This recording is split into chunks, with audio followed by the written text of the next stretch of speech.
Hey, welcome back. It's been a while. I'm tired. Anyway, it's been a long day. We will be trying the FS Academy today. I have the few of them, as you can see. I have the VFR, IFR, and Navigator. That's the one I have. I think they're pretty cool, but I haven't tried them all too much. I did like 2 lessons on the IFR, and that was it. I bought it a long time ago. I think it's super cool, but I haven't tried it. So today is the day. Let me see. Also, I changed notifications on stream, so they now run through Twitch, not Stream Elements, which means whenever we write the emotes, they are not jumping all over stream. So I'll correct that next time. Actually, I forgot about it. Anyway, you can see the chat. So that's it. We can go here. Whoa, I realized I moved my game in that scene. Woo. Anyway. Let me see. Let's have a look here. So I have all shared the correct window. Does that work? Yeah, it works. So they also have a website, and I'll post the link in chat. What they have on the website, whichever you like, is they have the manual, so you can read what you'll be doing before you buy the thing, which I think is pretty good actually. So if you go to their website, you can buy it on Marketplace or all of those. And there is the download manual link, which goes to the PDF that I have conveniently opened already. It's super big, so I can read it from afar where I sit. My screen is actually pretty far away. So do we first read through what we'll be doing? The manual is pretty long and goes into quite a lot of details about what you want to be doing. It kind of reminds me of the Boston Wings and everything. So that's pretty well done, I think. And yeah, that's quite a read. Also, they included all the glossary, so you can know what these things mean. Super admirable. I don't know what to do. Do read through the all and then do the lessons, or do we just do the lessons? Because you can see just the first lesson is good 10 pages. So maybe what I'll do is I won't read in the details, we'll just skim through it. So there is some info here. I'll just read whatever catches my eye. So they say it will be using true to life techniques and knowledge. Big plus, I like it. Right, there's some info here how to use it. There's subtitles there which you can turn off from the menu. The support link, and we have our lesson 1, basic VFR, principles, flight, flight controls, implementation, attitude, streaming, fuel mixture. All right, tell us where we'll taxi. So we'll taxi here from the apron, Kilo Golf, and the runway. So I like it. If you read through this, you'll get some picture. It's kind of what I'm missing in flying in the sim. I don't feel that immersed, like it's easy to go, and here I can just read through what we'll be doing. Right, there's all the forces, the lift, the weight, the thrust, the drag, your dreams and the hopes, the money and the FAA, as we like to say it. Right, they explain all the stuff. Flight controls, rudder, aileron, flaps, elevator, trim tab, elevator, pitot tube, tie down, loops. Okay, explain about the pitch, roll. Actually, we should have been reading that. But it'll take forever. Instrumentation, so you know what is what. So if you're pretty new to that, I think you can get a hang of it. It uses the abbreviation here. So attitude indicator, airspeed indicator, turn coordinator with the ball. Oh, the ball is the the plane is turn coordinator and the ball is sleep coordinator. So it's all together called sleep and turn coordinator. Directional gyro, fuel, clock, important. VSI, vertical speed indicator, engine gauges, power, mixture, flaps, transponder, radio, altimeter. Cool stuff. Oh, and then goes in details how each of those instruments work.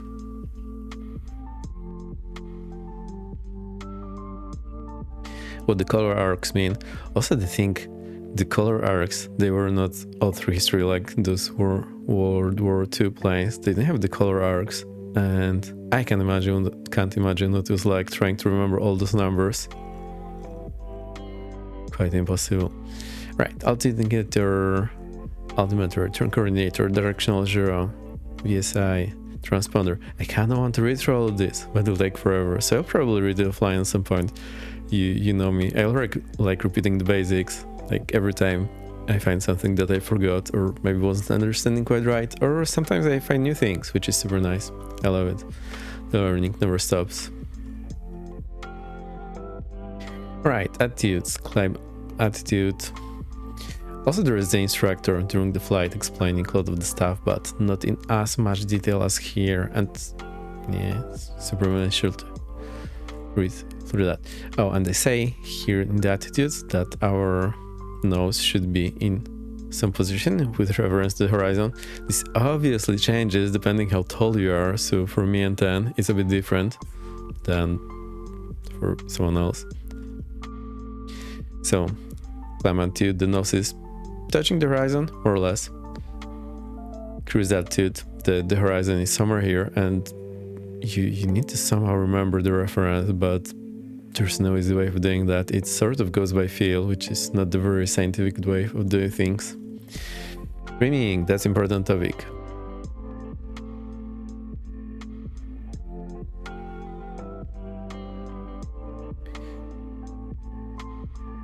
Alright, long story short, the tab here generates a force that helps you unload your yoke. So whenever I'm pulling on the yoke,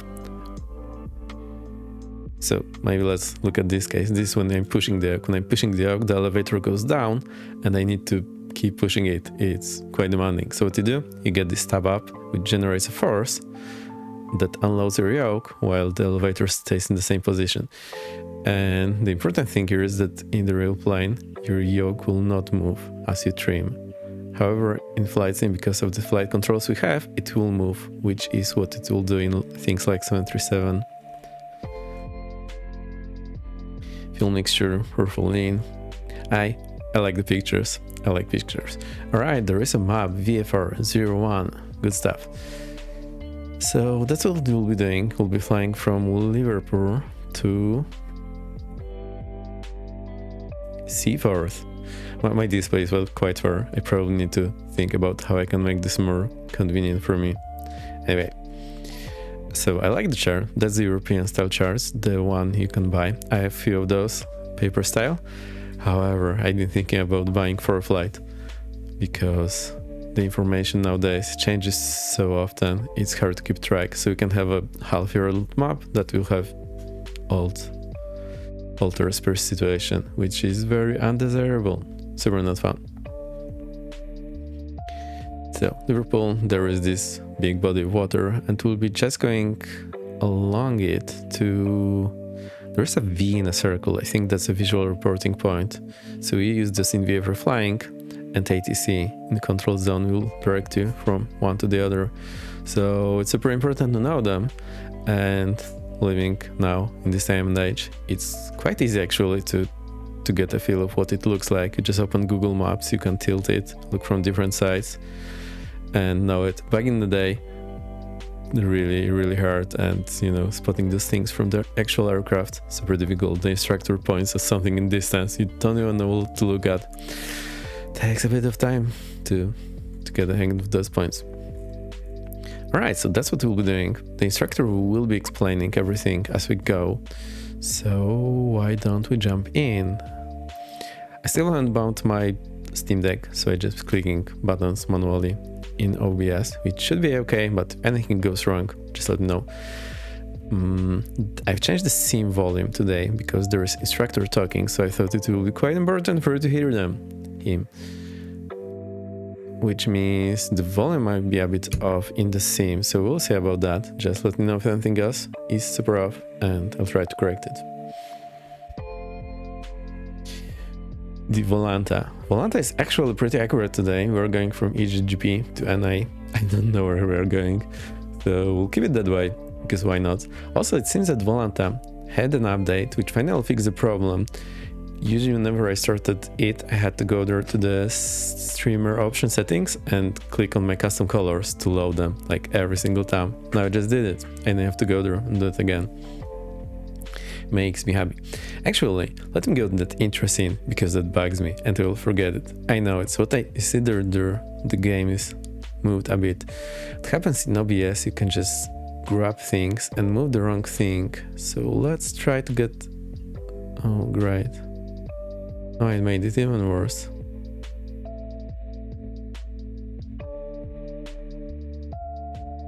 Let's try to grab the game alone. So which means I'm not sure what I did in the past to make it wrong. So I go here, find my game, just click the game only. Yeah, now just get the game moves. Boom, there we go. Alright, go back here. So that's what we'll be flying today, the VFR by FS Academy. It has only 3.7. Why? We'll see about that. Set the description. We are on Misfits 2020 because it only works there. I'm pretty sure I have everything configured a-okay. I have launched the sim in a while, well, some time ago, so it should be fine. But I'm still a bit worried. You'll never know. We never know.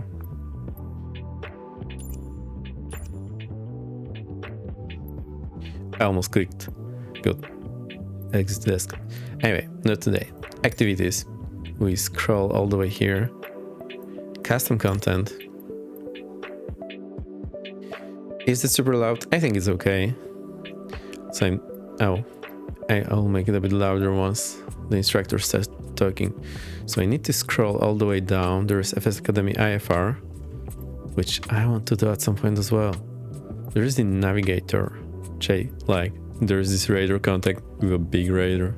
Very big radar. And the VFR. So start from basics. And it's about time. We had the sim for what? 4.5 years. I think it's about time to go back to basics.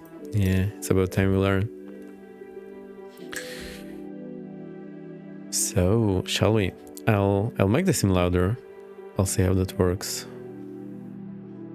Anyway, we'll be listening to the instructor, so I'll likely not be talking over the instructor. I'm not sure how the pausing goes, and I'm pretty sure I can't rewind anything that the instructor says. So...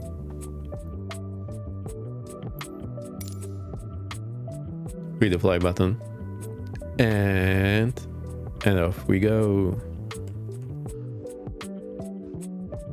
So in the objective panel, they say here that you can download the ground school manual, which is super nice. Also, it's a bit cold. I hope the G-force will heat up the room anytime soon. And we know.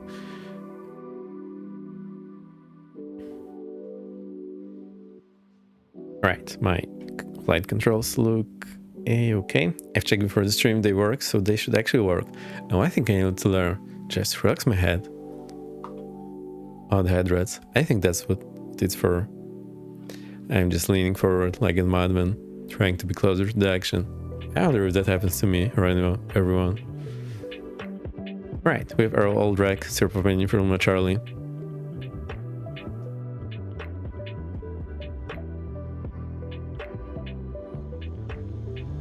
Philo just did its magic. We have the objectives here. Welcome to FS Academy VFR. VFR is Visual Flight Rules, where your primary method of navigation is all about looking out of the windscreen and finding your way. Each lesson has a dedicated section in the manual that dives deeper into the theory to complete your VFR experience, along with maps and charts to reference in flight. We begin here at Liverpool Airport in the Cessna 152 to start you off with basic handling skills and a departure with ATC. We're going to take off from runway 27 and follow the local procedure of following the Mersey River to Seaforth, where we leave the Liverpool control zone. For a normal takeoff, we want to use flaps, which make the wing more effective and reduces our takeoff distance. Please set the flaps to 10 and we'll get started. Right, before we set the flaps to 10, Actually, maybe what's happening is that, because my radar is not moving, but I think what's happening is that the instructor has it locked. So let me just double check. Oh, actually I have it bound for a spot. All right, worst case, we can just fly without it. So set flaps to 10. Oh, right, boss. Actually, I'll get my tracker going. Yeah, it works. So let's go to 10. Airport weather is transmitted by the ATIS, the Automated Terminal Information Service. Weather changes as the day goes on, so each weather report is given an identifying letter, which moves along the alphabet every time a new report is transmitted. Let's listen to the ATIS whilst we wait for the engine to warm up. Liverpool Information Juliet, time 0950 Zulu, runway in use 27, surface wind 260, 4 knots, visibility 10 km or more, clouds scattered 3,000 feet, cloud type unknown, temperature +15, dew point +4, QNH 1013. Ground movement control is closed, acknowledge receipt of information Juliet on first contact. We now have weather information Juliet, so we can call air traffic control and request our departure instructions. Liverpool Tower Golf Foxtrot Sierra Alpha Charlie Cessna 152 at Kilo with information Juliet, request clearance and taxi. Golf Alpha Charlie Liverpool Tower, after departure leave the zone at Seaforth, not above altitude 1,500 feet VFR, squawk 5050. Leave via Seaforth, not above 1,500 feet VFR, 5050 Golf Alpha Charlie. Golf Alpha Charlie correct, taxi to hold Let's short go. runway 27 at Golf, QNH 1013. Okay, so we've contacted the tower and they've said we can What do leave we the do? control zone. Hang on. Hey, Drysan, thank you for the raid. I thought we'd be flying for much longer. Nice to see you. I hope you're having a good day. I'm also tired, like very. So that sounds interesting. Raid. Do you want me to restart the lesson? I can do that. We're only like 5 minutes in. So what were just the landing, too tired. This guy, no. You know what happened to me? I was like, I want to stream over the weekend, but then over the weekend I'm tired, I want to have the weekend on myself. And then the week before that I was, I'm too tired during the week, I'll stream over the weekend. So I decided maybe I'll try streaming over the week and then have the weekend to myself. How that works, let's see how it goes. Also, it was great to see you streaming. So I'll show what we're doing today. I know how it is. Yeah, this is how it is. Terrible. Also, I had a situation before the stream. My cat went in my lap and I was grounded, literally. The pic is in the Discord. There we go. So I bought this FS Academy lessons. I have VFR, IFR, and Navigator. I think they're super cool, but I haven't done all of them. I just did like 2 lessons on IFR and that was it. So what happens, it's in the marketplace or on all these other stores, and what they have here is they have download manual just on the website, so you can click that and read through the manual and you'll see what you'll be doing when you buy this activity, which is super cool because you can read through that. And there is a lot of pages, let's put it that way. And I just started with the VFR today, so it explains like a lot in the basic VFR, and there's like a lot of text information that really goes over the nitty-gritty. They also say that it's based on the real world thingies, techniques and knowledge. And based on what I saw in the first 2 lessons I took on the IFR, it was pretty good, but we'll see about that. It only works in 2020 so far, and I have it, or maybe let's put it the other way. I have it in Marketplace in 2020 and it only works there from Marketplace. It may or may not work in 2024 when you get it from the store, but I have zero idea about that. So we simply glimpse through that. So in the basic VFR it explains how the things fly, flight controls, instrumentation, attitudes, trimming, fuel mixture, and then what to do. So that's where we are, to Liverpool. The first of flights, your hopes and dreams, money and FAA. the flight controls. And the important thing, all the instruments with all the descriptions, how they actually work. I thought about reading this on stream, but I don't think I'm reading 10 pages for you. So you can just go to the link and, read for yourself. I'll give you a link in chat and I'll give you the link here. Also, I think I'll read this offline because I like going back over the basics again and again and again, because I always remind myself, learn new things. There's always something I didn't know, or maybe I understood something wrong. Like, this happens all the time. So, super cool to read about that. The attitudes, like the climb altitude, nose on the horizon, depending how tall you are, the cruise altitude, and explains trimming, mixture, and here's what we're doing today. So just going from Liverpool all the way there. So since so many of you came here, I'll just restart the lesson, shall we? I think I can click the escape and pause it so I can talk over it and not disturb the instructor. Like, he wouldn't know if we pause him, right? He wouldn't know. He wouldn't know for sure. So that looks super cool. And we had just the best 80s experience. The thing was unreadable. I mean, listening to it, big bummer. Also, I want to say, in my country, we have 80s available at telephone numbers. So if you go to Poland AIP, which is Aeronautical Information Publication, which is available online, you will somewhere find the telephone numbers that I can just call in, and there is the 80s. So it means I can get the 80s when I'm going to the plane, or I don't need to drain my plane battery, which is super nice. What a respectful students. Of course, Mr. Instructor. So, let's see. To the north at our exit point This thing is C4. much louder today, But we must so stay below I hope it's okay. 1,500 feet So, the whole let's way reset the there. lesson. We'll aim for And- 1,400. And we'll do it again.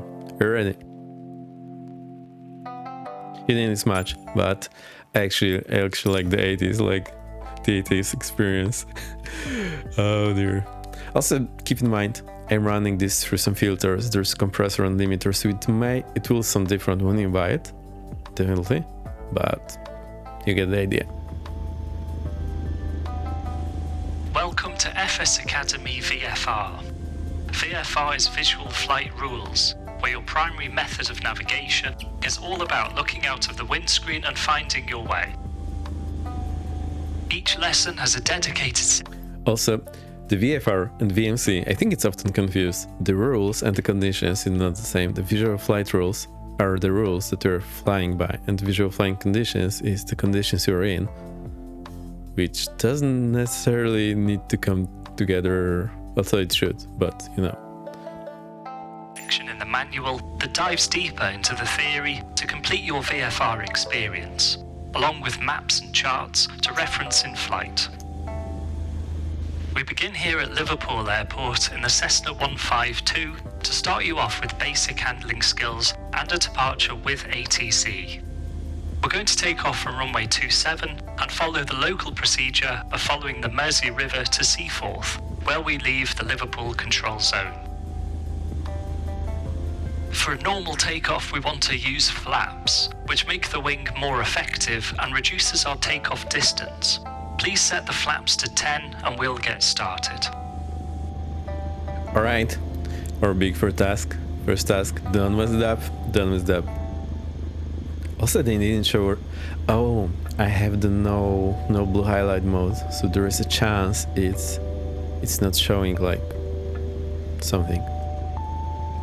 I actually don't know. And there is the objectives in the top right, so you can see what we have to do next, in case I am a dummy and forget or didn't get it.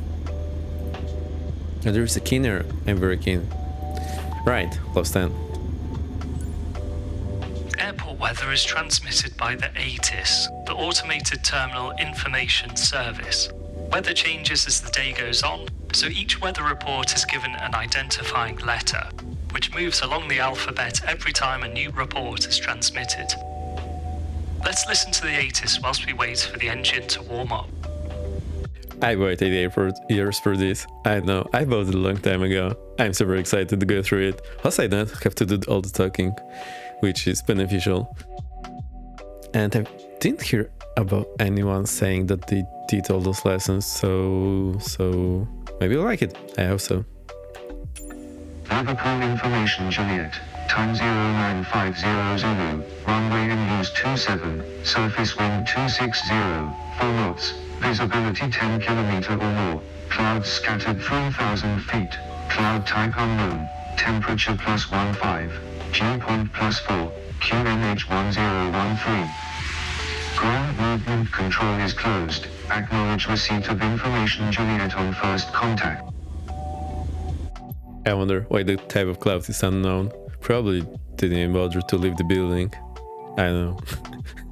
I'm not sure I've heard that in any 80s. Let's see what's next.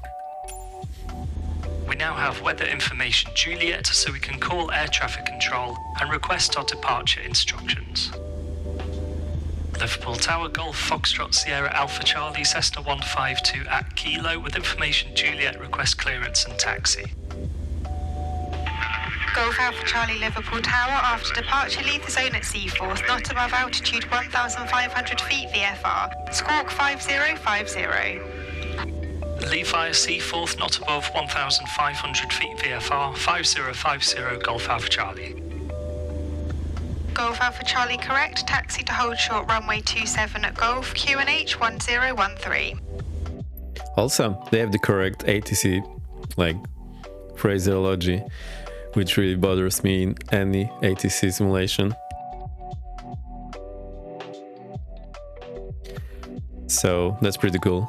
And we'll probably do the QNH readback. Sometimes people on VATSIM don't do the QNH readback or don't require it, which is, at least in Europe, absolute critical piece of information that you have to read back, or that's what I have been told. Okay, so we've contacted the tower and they've said we can leave the control zone to the north at our exit point Seaforth, but we must stay below 1,500 feet the whole way there. We'll aim for 1,400 feet to give a margin. Release the brakes and taxi to the holding point Golf for runway 27.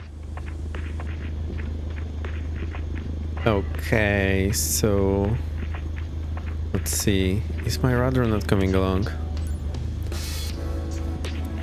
It's not coming along. Hang on. I need to go to SPAD and actually fix that. Boo, bummer. So, sorry about that. Let's go to SPAD and try to fix that. I was pretty sure everything is okay. Laser radar. Yeah, I think it may be reconnected, so SPAD needs a kick when that happens. It's one of the few things I don't like about SPAD, that it needs the kick. The black screen you saw, it was asking me for administrator. On another screen, Happy New Year, SPAD! Happy New Year. No laser radar, we need to... Well, every day is a leg day when you're flying a GA single prop engine. Right, that's the correct profile. So let's go back here and see. Does it work? It works now! Right, so we just need a kick. Here we go. Right, taxi to Hondiqua Golf. Okay. Also, I forgot all my... Yikes. All my hotkeys. They're different. I really like the hotkeys in 2024. They're super cool. So there's a holding point, and we need to go all the way there.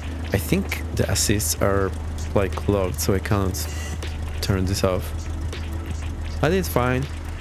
It's fine. Also, one thing, I've been learning this is recently, and they fly by the AOA indicator on approach, and it finally made me understand how the pitch power coupling works when I saw the visualization on the HUD, and it made flying other planes so much easier. It took me so many years. I mean, I sort of understood in theory, but when you see it like this plane in front of your eyes, much different. I think we should try to turn down one point and try to fly it. So ants to go inside. Okay. So there's the holding point. If we look at the chart, we would know. we would know. Oh, no, the parking brake. Hang on. I also have a parking brake bound to a lever. Oh, it's trying to tell me on the left side of the Leave the screen. apron by taking the taxiway on your left, then make a left turn onto Alpha, the main parallel taxiway, before taking the first right to hold short of the runway. Alright, you lost me at first left. Anyway, we know where we need to go. Hopefully. Seems so good. I also kind of like these bumps in 2020. I think they were gone in 2024. I don't know why. Maybe they were like overdone. Also, one of my 2025 resolution, taxi on the central line. Also, I didn't write 2025 resolutions, just like 10 or 15. I actually don't know. I keep adding them. I wonder how long it will Take take this right and hold at Golf. until I delete them. So we only do what the instructor says. I'm not trying to jump the gun here. I just do what I'm told.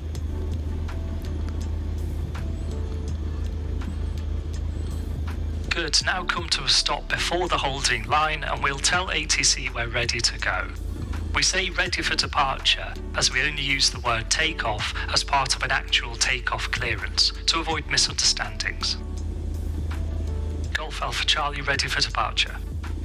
Golf Alpha Charlie cleared line up and takeoff, runway 27, wind 260 at 4. Cleared line up and take off runway 27, Golf Alpha Charlie. We're cleared for takeoff. Pull onto the runway, line up on the centre line and we'll depart. One lesson I learned the hard way is to leave some room before the plane ahead of you or the whole shuttle line. Because one time I got the engine like pretty close to the red zone. It wasn't in the red, but it was going there. And I just couldn't turn into the wind to cool it because I was too close. Luckily, I got the clearance to roll in before that happened, before it went into red, but I was very uncomfortable. This sister is a big fan of taxing on the center line. Like, who isn't? She says if somebody wants through the trouble of painting the line, we should go through the trouble of sticking to it. Yeah, probably. Also, if we paid for the whole runway, we may also use the whole of it, not just the half left or right of the center line. So why not land on the center line? Which honestly I'm still having trouble to do, at least in the simulator. I don't remember how it was going in my real flying. I think like I'm more on the job when I'm flying the real thing. So our objective. Also, yeah, I have this lever, so you can sometimes see me ducking there for the lever. So what I did is I took my old Logitech throttle, like, you know, the cheap one, put it upside down and sticked it to the Bravo underneath, and then I bound that to the parking brake and cowl flaps. You can do that in Sim directly, or I did it through Spot as well, but I had this in Sim previously. Super fun.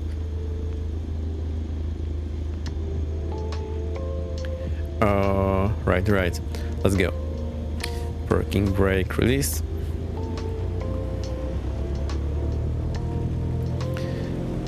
Line up runway 27, so 27 is on the right here. Just make sure the big S is here and the big S is here, because this instrument here is not slaved to the magnetic source, so it will drift over time. It will drift because the Earth rotates. I think I got too focused on taxing on the central line here.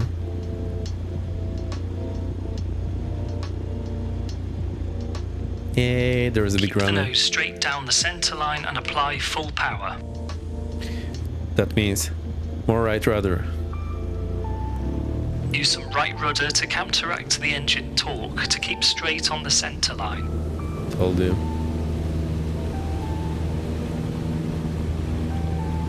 I'll also keep some backstick pressure. Smoothly pull back and raise the nose, engine cowling on the horizon. So this goes on the horizon like that. Good tip. But now hold the climb attitude and keep climbing straight ahead. So the climbing attitude, like tip of the nose on the horizon, or the engine cowling as they call it. Be flying.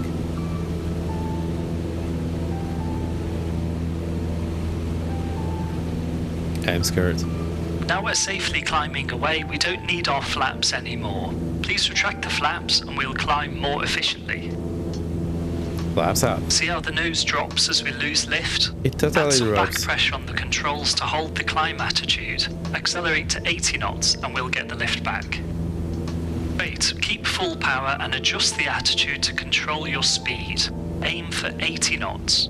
If you get slow, lower the nose slightly. If you get fast, raise the nose slightly. Alright. So that should be about it. So, quite overpowered, those old Cessnas. They don't climb that well. Now turn right to follow the Mersey River northbound. Aye aye. Mersey River. How do I pronounce it? I'm not up Continue to flying speed. up the Mersey, climbing to 1,400 feet. Try to memorize this climbing attitude. Mersey. Yeah, I like the Mersey River. So see, he's saying all the important stuff. I think that's what everyone is missing, like jumping straight into airliners. Like, the important stuff. No. Level off 1,400 feet, keeping Alright. full power to accelerate to 100 knots. Jeez. As our increased airspeed gives more lift, feel how you need to push forwards to remain level. To relieve this input, trim. So, I think this Mersey, there is a bit of misunderstanding about losing lift or getting lift, because except for a short timed transitions, according to the pictures we saw in straight and level flight, the lift equals weight most of the time. And I think, like, I know what everyone means by that, but it's just a mental shortcut. And honestly, I don't like it anymore, this mental shortcut. You see, the lift equals weight all the time. Like, unless you're a straight on level. If you're in a climb, then some of the thrust helps the lift, so then actual lift is a bit smaller. But if you're like, you know, constant flight, not accelerating anyway, so if you're like steady climb or straight and level, like turn that is just smooth, what happens is it's still the same. So now when you drop the flaps and, you know, there is some transition phase, but say you have 0 flaps and then you drop the flies, there is this transition where you do something and then it like stabilizes. You still have the same lift, but we call the flaps high lift devices. And I think the confusion comes from that they actually increase the lift coefficient, not the lift itself. If you know what I mean. The lift stayed the same because it needs to equalize the weight. But what it now did is we have higher wing lift coefficient, so the wing can either produce more lift at the same angle of attack at the same speed, or you can lower the angle of attack or lower the speed. So that's where the flaps help us, but they still keep the same lift. So I think it's quite confusing. Also, he said that when we leave the flaps, the nose will drop, but in some places the nose will go up, I think. I'm not 100% sure, but I think this is the case. Depending on like where the flaps are, and then the drag change or the center of pressure change might have more effect than what you see. But anyway, in case of this aircraft, you'll see the nose dropping, so you need to keep pulling, otherwise you'll start sinking, which is not a good place to be in right after takeoff. So I think I'll start fighting this thing. Also, it's like a well-known myth about this lift going out, which is actually the coefficient of lift. I hope you don't mind me pausing all the time. I don't have any better way to do that, so we'll just keep going. Yeah, like the stream elements both says, if I do anything wrong, just tell me. I can take some bit of criticism. I don't think we were nice. I think VN speed flags increase lift. Yes, but think about it. but the redirect typically slows the speed unless just not really. So what happens is when you drop the flaps, but keep in mind this transition is only momentarily, so it takes like few seconds. So you're in a straight level flaps, you drop you're in a straight and level flight, you drop your flaps, then you do some things with the stick, and then you're in a straight level flight again at the same altitude. So what happens if you just drop the flaps and didn't do anything, what would happen is your lift will go up and your drag will go up. So the plane will like pop up like a balloon, but obviously it will trade altitude for energy. So you can imagine it's not a sustainable state. So what you want to do is you want to lower, in most cases, I think, lower your nose to compensate for that. Also, what happens is when you drop the flaps, the wing camber is higher, so the angle of attack of the wing itself is higher. So that's one more reason why you need to drop the nose. But without going into details, you need to do something with the nose to keep the straight and level flight. And after that stabilizes, the lift is the same, but either the angle of attack is lower or you slow down. So if just angle of attack is lower, now you have more room until you stall, because the plane stalls at a constant angle of attack. I don't remember the exact number, it's like 10 degrees, say 14, depending on the plane, of course. So if you're flying slow with zero flaps, you cannot pitch up anymore because you will stall. Now you drop the flaps, you lower your angle of attack, keeping the same speed and altitude and power setting. Well, compensating for the drag, maybe. And now you still have more room. So that's where the gain comes from. It's, there's always a ton of details that go in, but I think you can see the picture.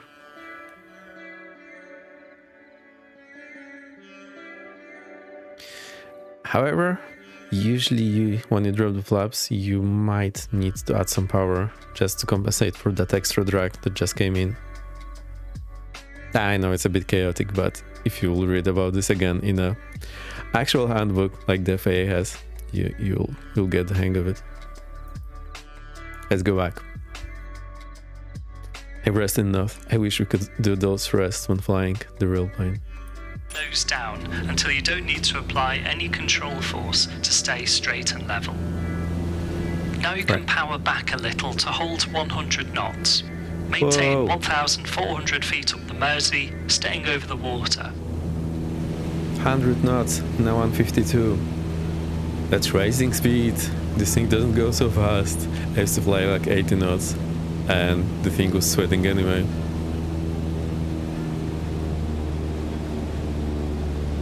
So okay, I thought that explained, at least you have an idea what to look for. There's so many moving parts that it's hard to grasp, but all in all, you should get the idea. So follow the Mersey and keep 1400 and 100 knots. And also my sleep indicator, it's hanging there.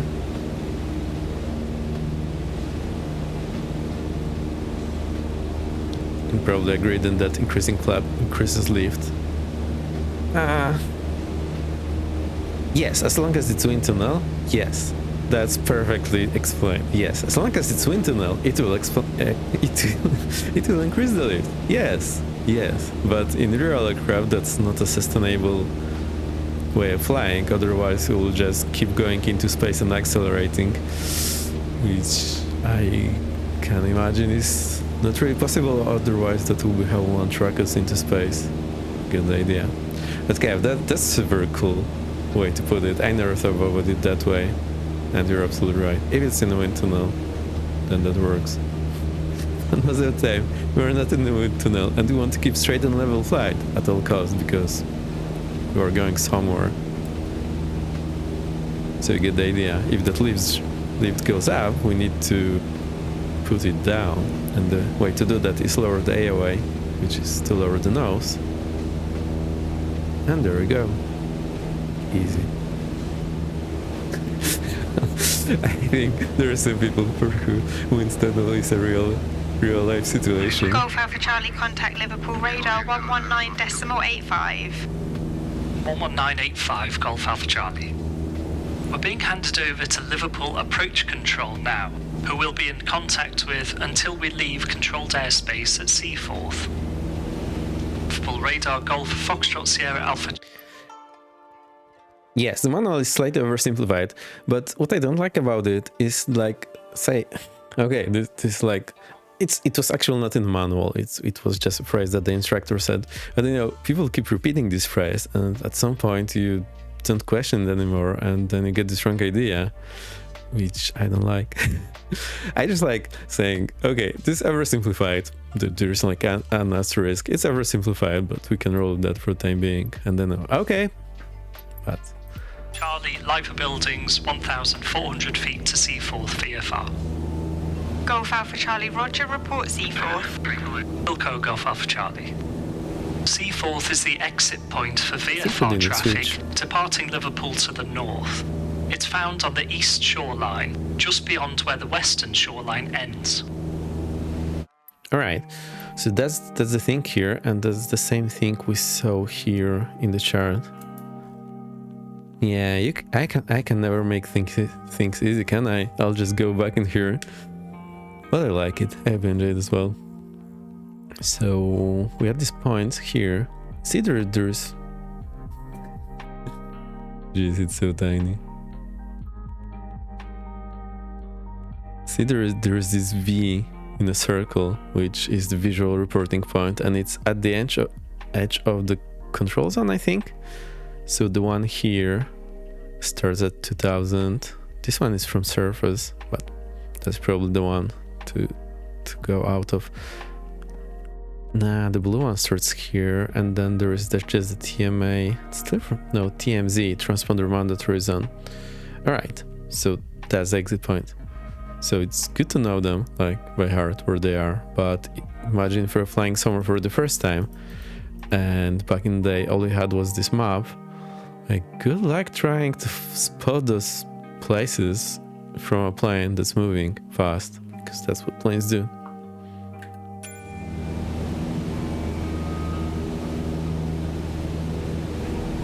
Hang on. I know. There we go.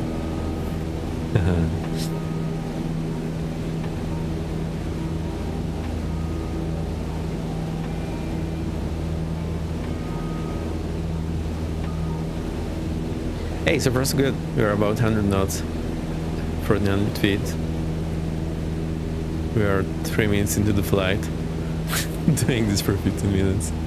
I love it. You're on the ride when you choose Vex Airlines. So, I'm not stepping on the rudder now. Like, so sometimes there's like a fixed rudder trim. There's like a metal tab that's fixed. You can just, bend it, and that acts as a rudder trim, which in some planes will be done so that you don't need the rudder input in cruise. But it's not always the case, so you never know.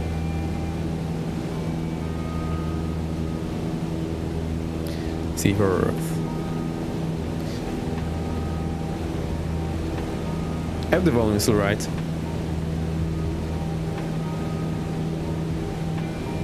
I can hear the music and the sim, so it should be fine for you, I hope.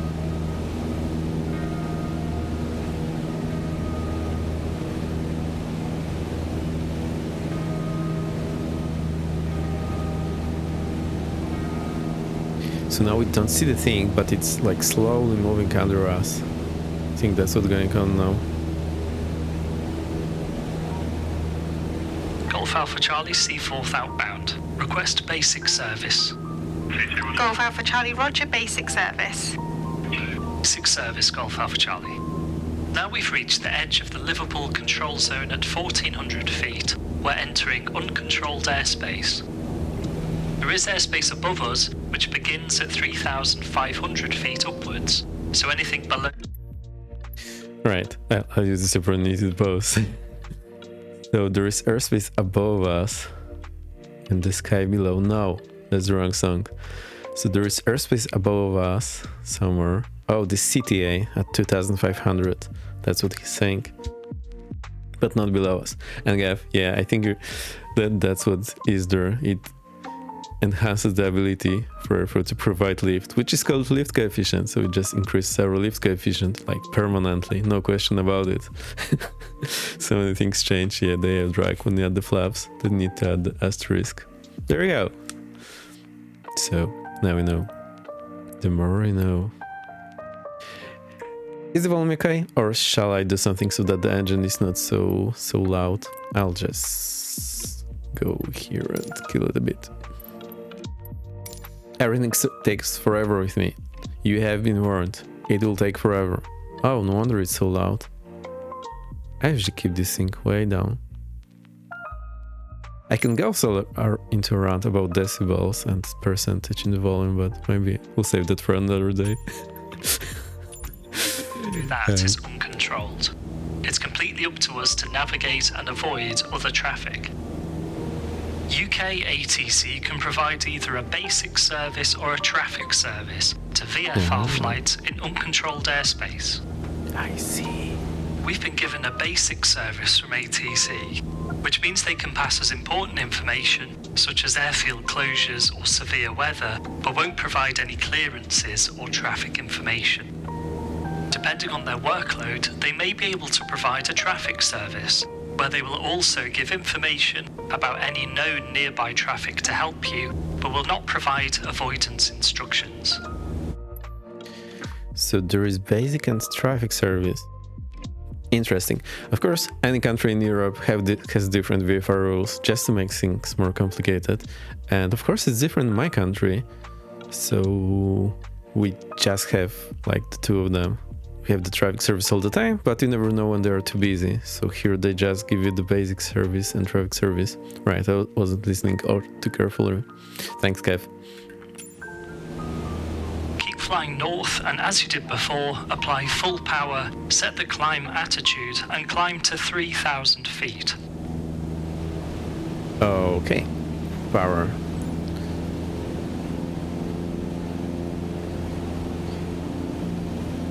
Climb altitudes, 3,000 feet. There we go.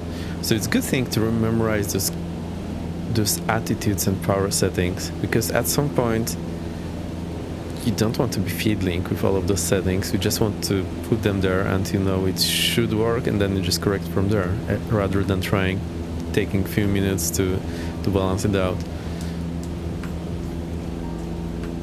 So what you should do is remember, like in this place, so when you're climbing or in a pattern or on final, I need this power setting, this attitude, and you just set it, you see if it's okay, and then do minor corrections from there. Otherwise it takes a long time to settle on the correct speed that you want.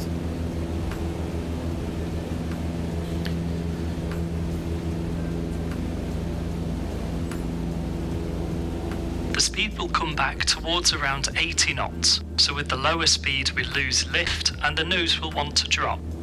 Apply nose up trim to neutralise the control pressure, holding the climb attitude all the time. Alright, we do actually momentarily lose lift, so yes, that is true. We lose the lift for a moment, but then we correct and we regain it, so yeah, that's okay. Maybe I got a bit into too much in the details, but now we know.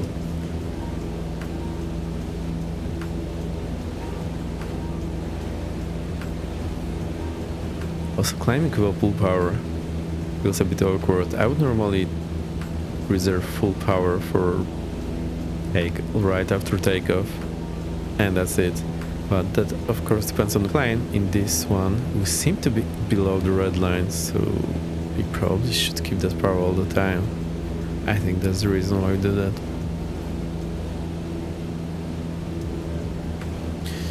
Jeez, the map. Sorry about that. That guy.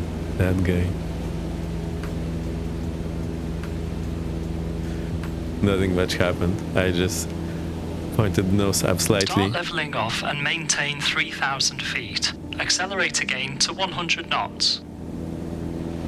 Again, not again. pronunciations.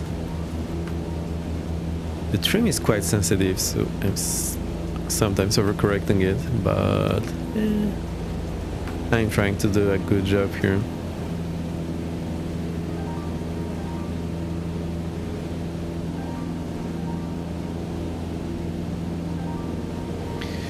Again, as we accelerate, trim nose down to cancel out the control pressure. Yes. Also, TVs first accelerate, then reduce power, otherwise it takes forever. So now we're 100 knots, I will reduce power to where it should be for the 100 knots, which is about here. As we're now higher up, the air is thinner, so to preserve the optimal fuel-to-air ratio of the engine, we'll reduce the fuel mixture slightly.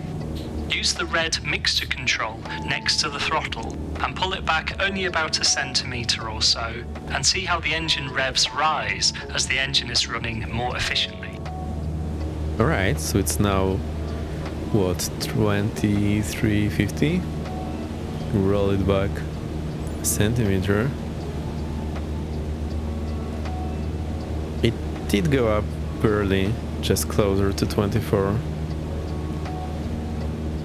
Let's try a few turns. We only want to bank to about 20 degrees for a gentle turn, which is the second white mark around the top of the attitude indicator. Start a right turn towards east, heading 090. Alright. I actually like it this Keep the speed way. at It's 100 quieter. knots for now. Hey Dan. Thanks for the tips. I like it quieter. Turn right, heading 090.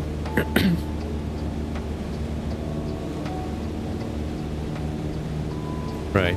Maybe I overdid it with the turn. With the bang. I think like 15 degree would be better. I don't remember what he said. I was busy reading 10 tips. I like it Stop your quite. turn on 090 and set the straight and level attitude again. Gain. Aye and bye. Keep the speed Oh. at 100 knots for now. I see. Enjoy the meal then. I hope you're cooking for the whole week, so now you can watch. Next day you can watch with the food that you cooked today. Am I right? Might be back. How messy the kitchen gets. You better order the cleaning service early. No. No, it works.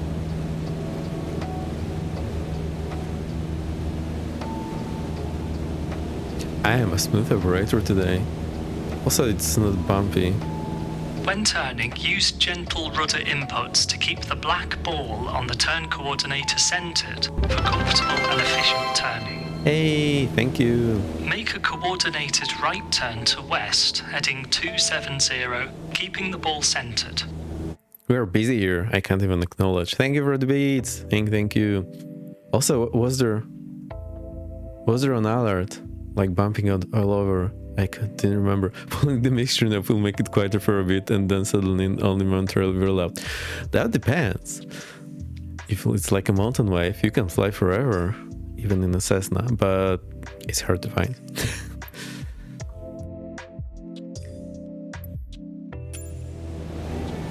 Turn right, 070. Keep the ball. Right, I'll add the power. I don't need too much rudder input. It's very gentle in this sim. Right, let's try 30-degree bank.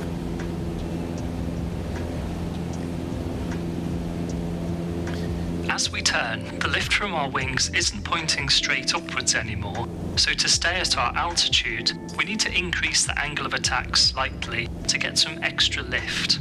You can feel this as the need to hold back pressure on the elevator. Roll out on heading west and set us back to straight and level. Forever? That's quite a glide, right? Well, not literally forever, but you get the idea.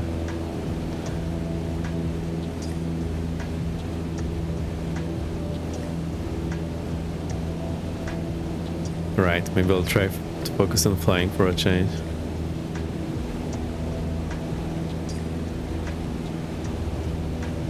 Next, we'll try a speed change to see how it influences our straight and level sight picture. Bring the power right back to idle and decelerate to 60 knots. Aye aye.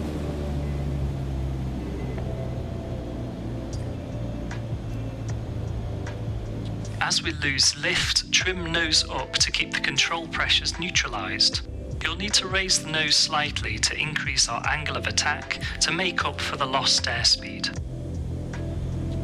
Set power for 60 knots and retrim for level flight.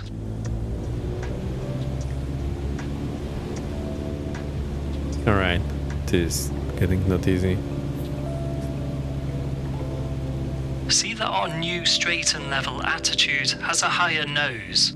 This is our slow flight attitude.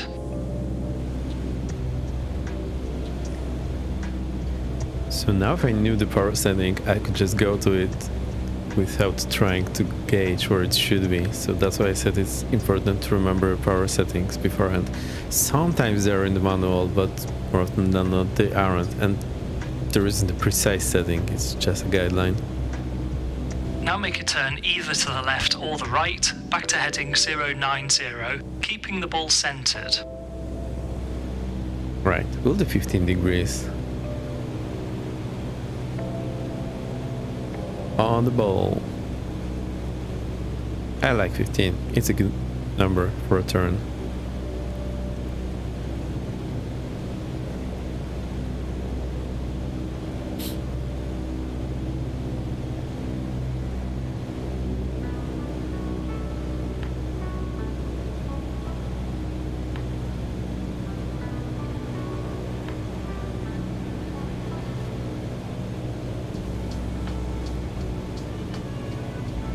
We're not slow enough.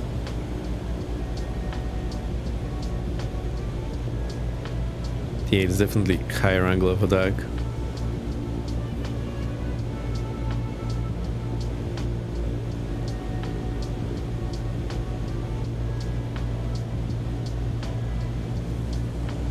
Now accelerate us back to 100 knots, keeping straight and level throughout.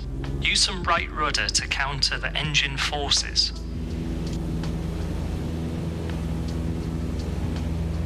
Just the trimming is a bit uncomfortable in the sim, simply because of the mechanical difference.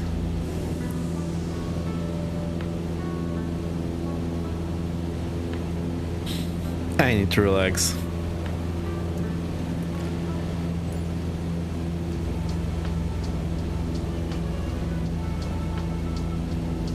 I would like to keep the altitude where it is supposed to be, and the heading and everything. Right, roll back the throttle around. Oh, to 2350. Fantastic. That concludes your first VFR lesson. GG! We did it! It only took what? An hour and 13 minutes. Well, an hour. I'm pumped. Now take a break. Congratulations, best score. I think those points, they are pointless, if you know what I mean. They aren't actually scoring us how well or not well we did. It's just on a... It's just good.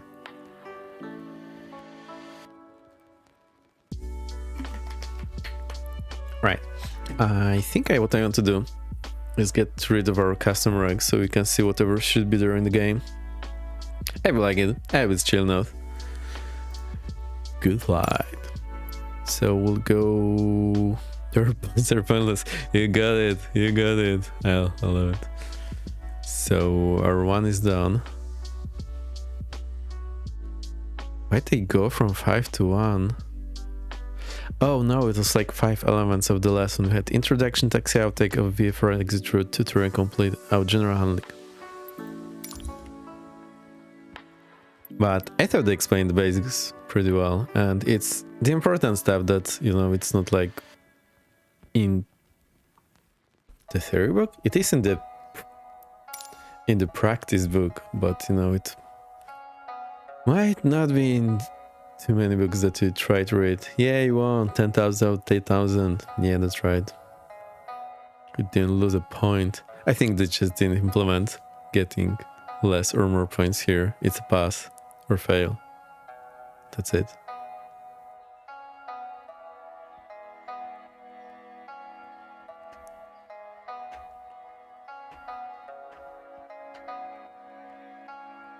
Wow, loading back to main menu.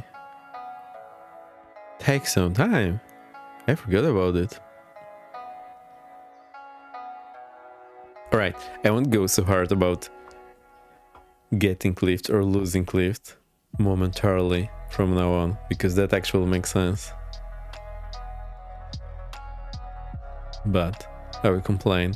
People say the flaps just increase lift because that's not what they do. They increase the lift coefficient. They're high lift coefficient devices, right? What is the sim doing? Come on, sim. We can take time and read through the next lesson. Shall we not? Oh, we go straight into the approach. Hang on, before we do that, I'll just go and get rid of that custom registration. Otherwise, I just can't remember what registration we're on. We go here.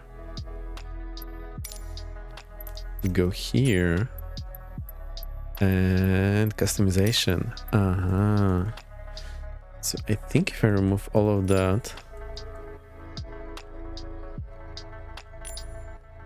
should that make it better? Or how it does? And I'll just double check if it's saved, because this sim is very known for not saving things sometimes. Okay, activities. Custom content. Very custom. I have quite a few activities to do. Alright, so at this rate, it will take us another 2 million years to finish that, but fear not. We're ready. Right, the approach. I love the trees growing through that approach lighting. Yeah, why not? That's what trees do. So, effect of flaps, visual reference points, aiming point, and touchdown. All the important stuff in practice.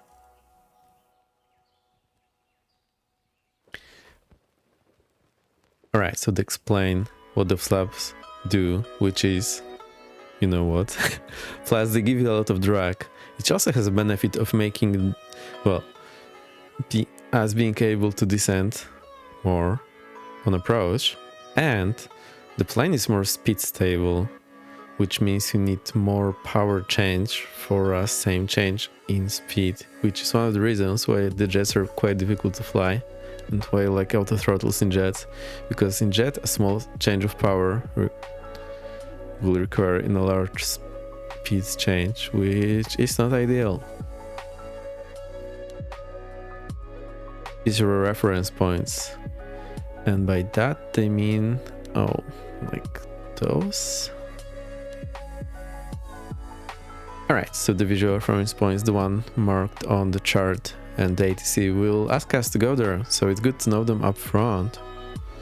And believe me, when you don't know the area, it's really hard to spot them. They're marked on the chart, sure, but it's much easier in the GPS era now.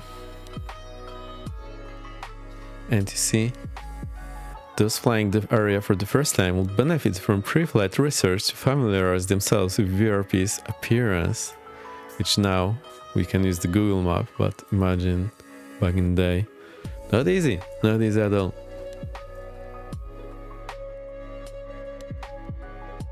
Aiming point.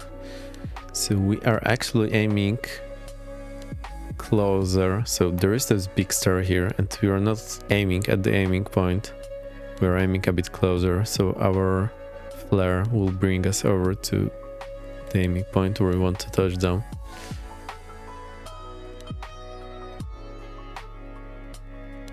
And the touchdown. That's the hard part. It's smooth. So we keep the aiming point locked. So 2 last ones before touchdown, roughly at 50 feet AGL, which is 15 meters for the European heads. At this point, smoothly cut the throttle, so start rolling back the throttle to idle and move your gaze and look to the far end of the runway.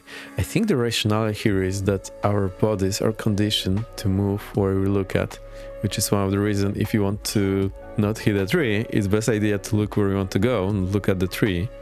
And you see people skiing and whatnot, just hitting those trees, like moths, hitting the sun. And I think this is the reason. It happens to all of us. I can't deny. So I think the rationale is that if you look where you want to go, which is you want to fly parallel to the ground. Megabyte, hey, how are you doing? We're doing the lessons from the FS Academy. It's super cool. We only did one. I'm having a blast. So I think if you look where we want to go, we'll just fly parallel to the ground. So that's probably what they're about up to here. Hands in, you blinking ages, yeah. I'm now and about, just being tired and working. Now I'm back and tired and working. But I think it's better that way, we'll see. I'm just trying to take everything as chill as I can. It's hard, but I'm doing. So this allows you to use your peripheral vision more reliably to touch your touchdown. I see you back. Yeah, thank you. Nice to see you again. So cool to have all the legends back. One of the things that we learned is to look 15 degrees to the side. So in case when you sit on the left side, you will look to the left. If you just sit in the middle, it doesn't really matter. He's been streaming more lightly. Yeah, it's like 4th time in a row. So happy. Thanks, Kev. Yeah, I missed it too. So you look slightly to the side and you like look on this area here. And that helps you gauge how high you are. The reason is, first, it's not covered by the nose, so you can actually see it. And B, you can gauge your height a bit better. Like you can imagine. So you just look over this area, it's sliding over the runway. And you don't move your like whole head and just look over the side like a madman. The best idea is to slightly move the head or just move your eyes and look there. Once you get that trend, you don't even think about doing it. Or sometimes what happens is you're looking to the front, your eyes are forward, but you actually concentrated on that peripheral vision here. So it's a bit hit or miss. I think that depth perception is just a bit better when you look to this area which you can see clearly rather than whatever blurry mess is in front of you. Set the flare attitude and allow the aircraft to settle down onto the runway. Alright, main gear first. And what we do often is someone will hold your tail and keep your plane in that touchdown attitude and you're about to sit in cockpit and remember what that looks like from the cockpit. So you should remember this attitude, like where the horizon line is in reference to the nose. But it's easier said than done. So the idea is we keep this flare attitude, which should keep you flying more or less parallel. And then the plane will start losing speed and slowly lower onto the runway. That's a 3. Easier said than done. You know that. Seeing 10 so many times, just tanking like a madman. To avoid slamming the nose wheel down, commence braking only once all the wheels are on the ground. Yeah, the nose wheel in those planes, very flimsy, so you don't want to do that. Or instructor unhappy, I guarantee you. Also what you want to do, it's not mentioned here. Once you touch down, when you touch down, you'll likely be having backstick pressure or back yoke pressure. What you want to do after you touch down, slowly start increasing that backstick or back yoke pressure all the way back, like all the way, but gently so that the plane doesn't jump back flying. And what this will do is unload your nose wheel and keep it safe from any damage, because as flimsy as this, it may break. Okay, so we go back from there, our training area, and we do this loop to the Jaguar car factory, and then we do the right pattern to land. So we'll see how easy that is to spot this seaford. Very easy, like ginormous cranes, so that was easy. Also, we saw all those power turbines out and about, collecting the wind in the water.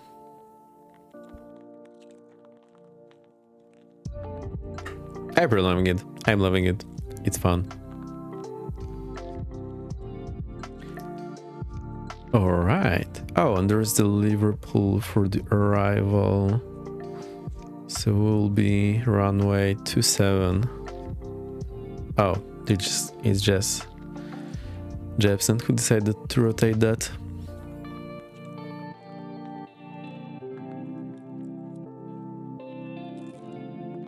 Cool. I'll keep that on for me. Hopefully not for you. And off we go. I'll take a sip for courage. It's actually just colored water.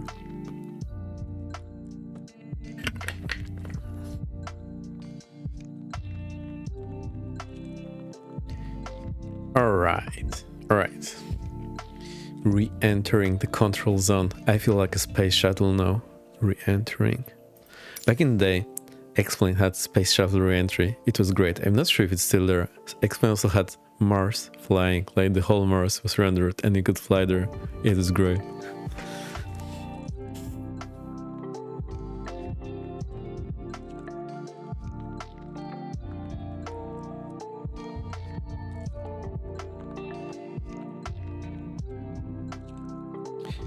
GFSAC. That's my plane. Great. Talking is so exhausting. My throat not used to that. Like staying in silence.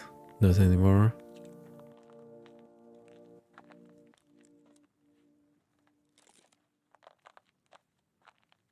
All things considered, I think the loading and unloading time much better in 2024. Steam stabilizing. Right, so all the stuff is there.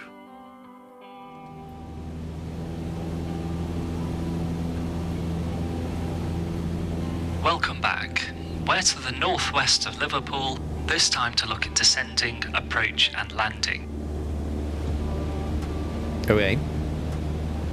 We're flying straight and level in uncontrolled airspace at 100 knots. Maintain heading 090 and slow to 60 knots, keeping altitude 2,400 feet. Right, 090. I can set my heading to remember here, like Biggie. Slow to 60 knots. So I remember 60 knots. It's mad. Mad slow. So keep this nose up.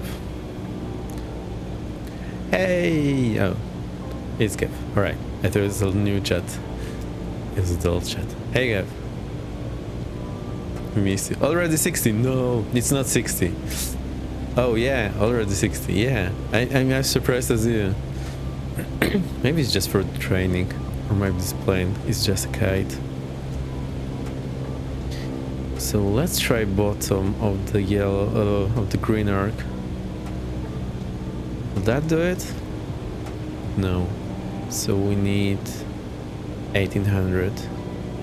So you see, it takes forever to fiddle with that power setting to find that perfect spot. And once you memorize it, it just makes it so much easier. Slam it there, hope for the best, and then do some minor corrections. Staying level at 2,400 feet, set flaps to 10 and see how the picture changes. Ah, that's why we are doing the flaps training. Right, so I think we are... Also when we slow down, the RPM drops because that's a fixed pitch prop. Flaps 10. Now it wants to balloon up. So I need to drop the nose. Maintaining 2,400 feet, see how the nose is lower as the flaps have made the wing more effective. Yes. Flaps add both lift and drag, so you need Yes. a little extra power to hold your speed. Okay, I guess we had a little extra power.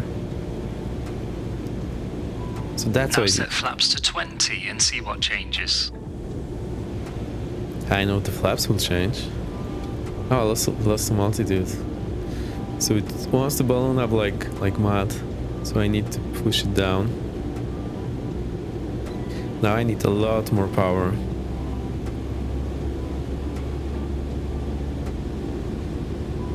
Now accelerate to 80 knots. Okay, I tried to keep 1400.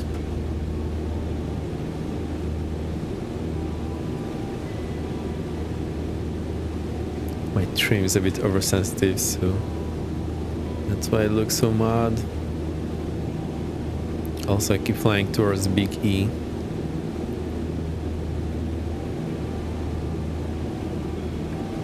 Also, good use of our time doing all these demos while flying in.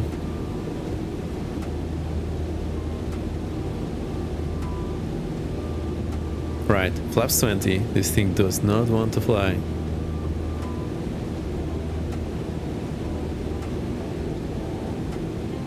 There's 1400. Let's keep that VSI at 0. I should be looking out more than in.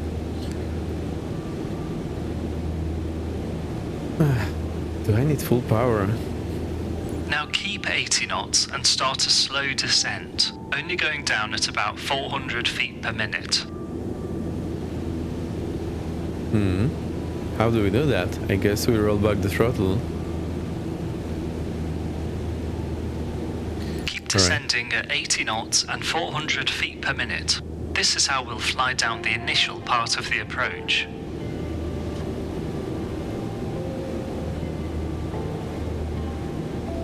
So what power setting do we need?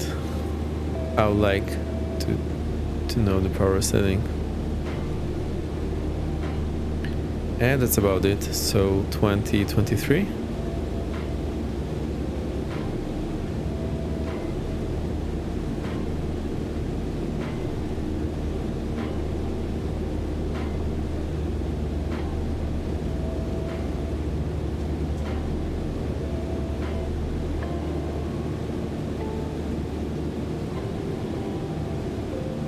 Looks like a touch below 23.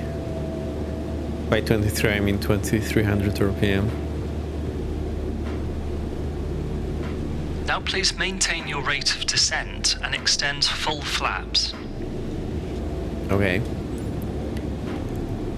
So it does pitch up slightly, but not as much as previously. Now that we've got full flaps, we have more lift and drag. Set and maintain a speed of 60 knots. 60 knots, okay. I haven't touched the power, so I wonder if I need to change it a lot. Let's say 22. Nah, I think slightly less, 21. Good. Now holding 60 knots and a slow descent of 300 to 400 feet per minute. This is how we'd fly the end of the approach as we get close to landing. Get used to this attitude and power setting and keep descending further. So 21, 23 first, then 21. I wish we had this piece of information because it just makes it so much easier to know where to aim. But the important bit is to remember that it's not always true. It will change depending on the reload and a lot of other factors.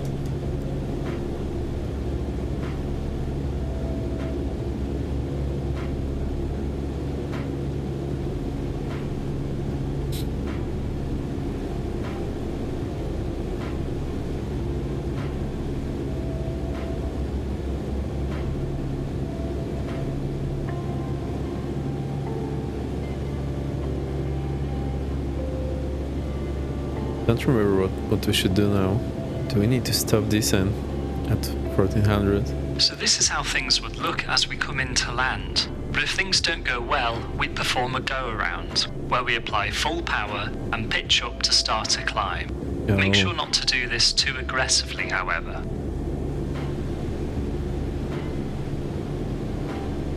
Do I need to do that? I think so. So slowly move that power. The thing is, engine might like sputter and even quit, so you want to be gentle, like.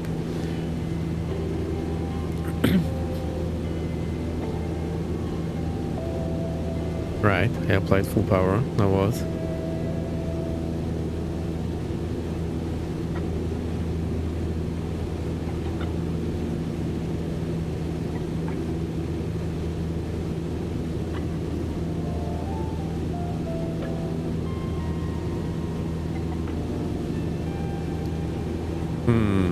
Now I'm confused. Are we doing the right thing?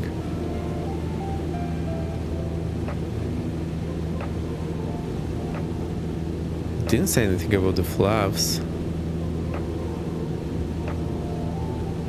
Have we failed? Have we failed? No.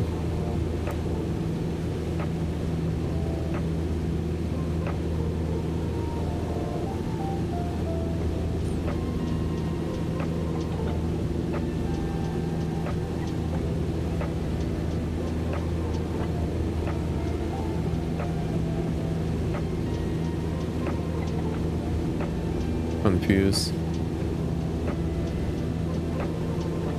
What did he say? Do we need to raise the flaps? Maybe it's in the book.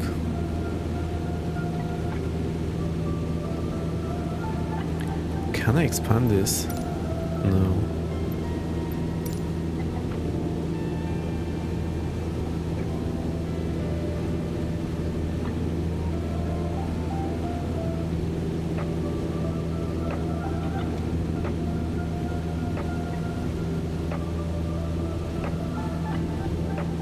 I think we just need to stay low, stay here at 1400. So it says objective go around procedure. I'm confused.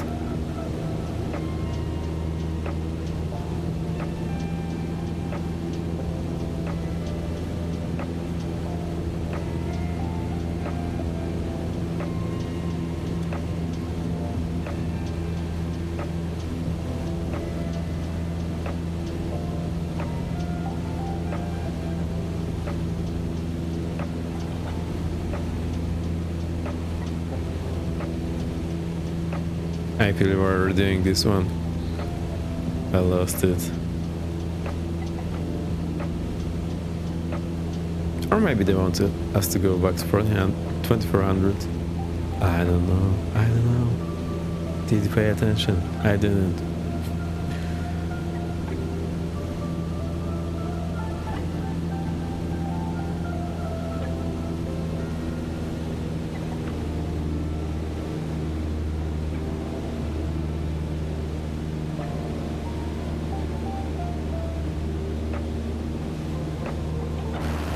Let's see. Are we too far out?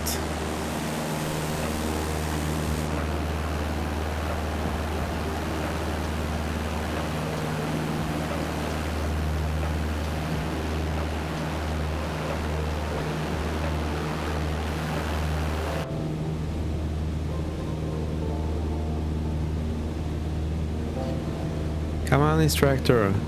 Give us something. What do you want us to do? No, we are so lost. We are so lost.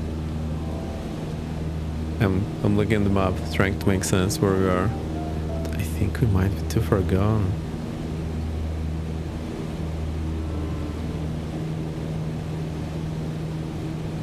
The instructor left the plane. Yeah. Why? So we're here at St. Helens.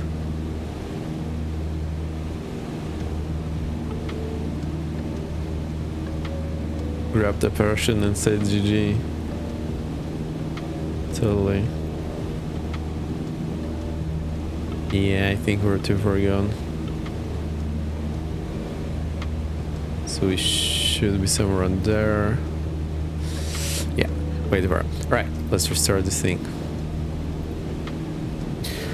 Well, that's the one thing I don't like in all the scripted things. They sometimes bug out when I don't do what they want. And that happens a lot to me. I don't know, I'm a dummy. Grab the person and say GG. Whoa. Actually, we don't have parachutes in those planes, so... Alright. Let's try this again. Maybe it'd be waiting for it to meet the last request, but I didn't know what it was. I forgot. Welcome back. We're to the northwest of Liverpool, this time to look at descending, approach and landing. Alright. Let's try it. We're flying straight and level in uncontrolled airspace at 100 knots. Maintain heading 090 and slow to 60 knots, keeping altitude 2,400 feet. Alright, so that was... I remember. 1800 to slow down to 60 knots. Look, it was so much quicker now that I know the power settings. Now the thing is, if you set it to 1400, it will start coming down as the plane slows down, so I will need to add some more power as we go. And keep that altitude. Why?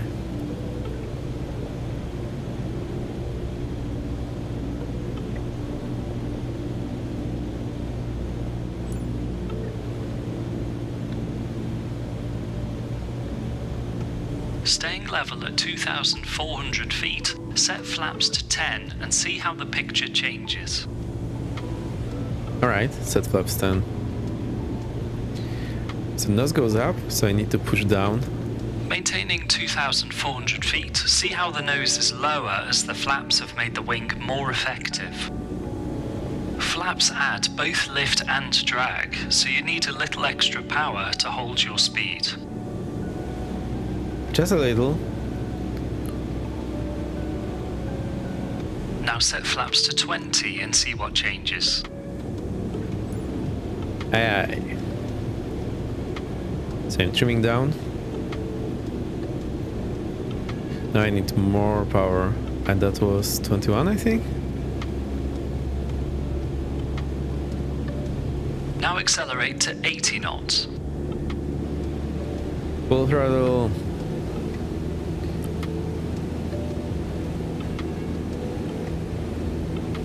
I think maybe we just went too far discussing all the things. That might have been what happened.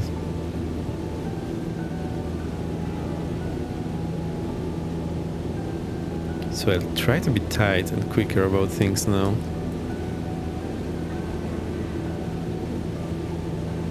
Now keep 80 knots and start a slow descent, only going down at about 400 feet per minute.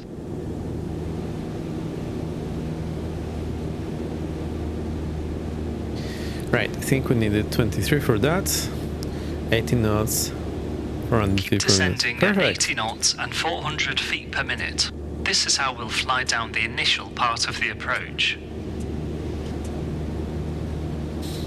See, knowing these power settings make it so much easier. Good thing if you have someone to ask, or if it's in the manual, otherwise you just have to fiddle with that yourself and find out.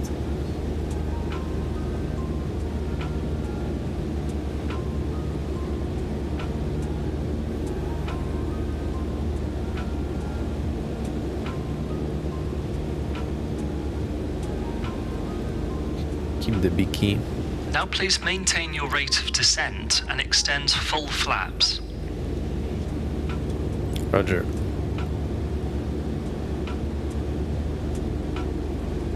Now that we've got full flaps, we have more lift and drag. Set and maintain a speed of 60 knots.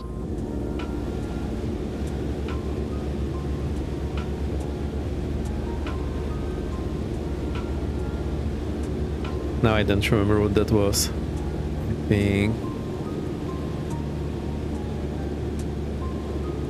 22.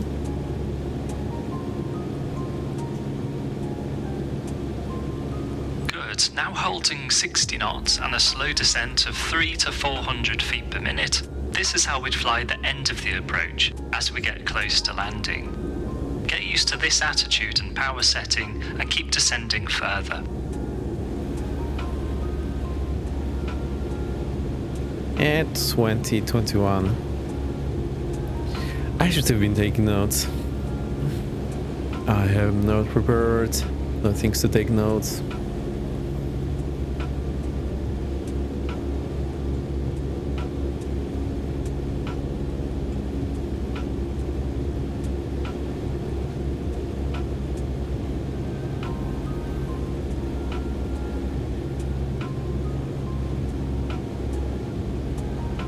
Alright, now focus. Focus.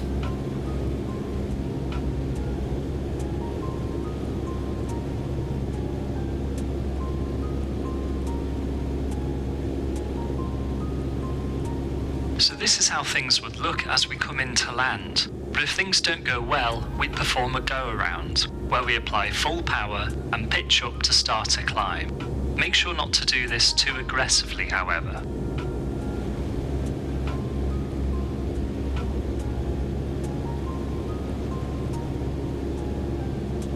So do we need to do that now?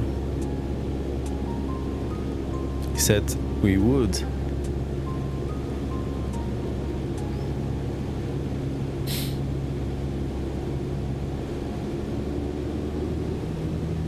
Maybe I just didn't get the pitch.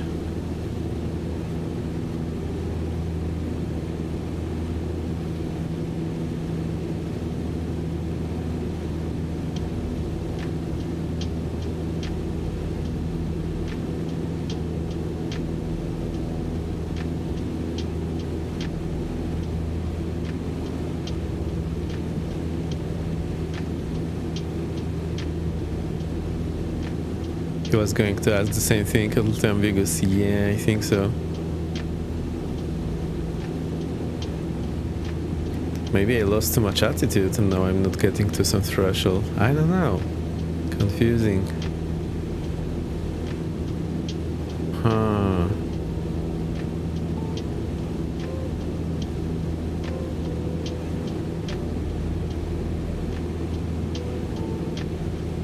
Alright, let's see. Please to meet the conditions or whatever we need to do.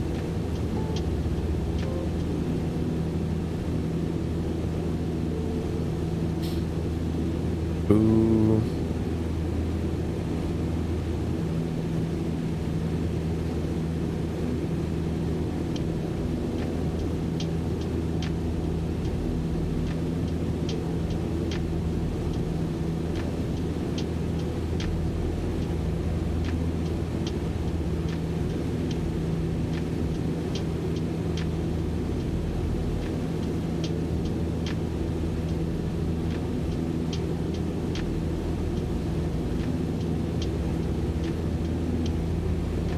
Maybe we should have kept descending. Because he didn't say to do anything. Let's try going down.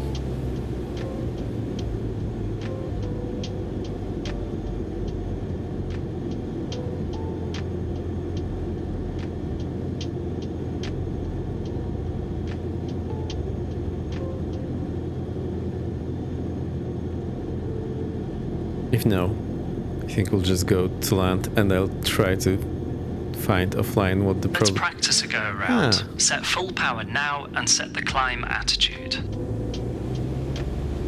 Alright, do whatever they say. Don't think too much. Use some right rudder to stay straight and keep climbing. Set flaps to 20. Okay, so it's just me being dumb. Set the flaps to 10. And we need you to set the flaps.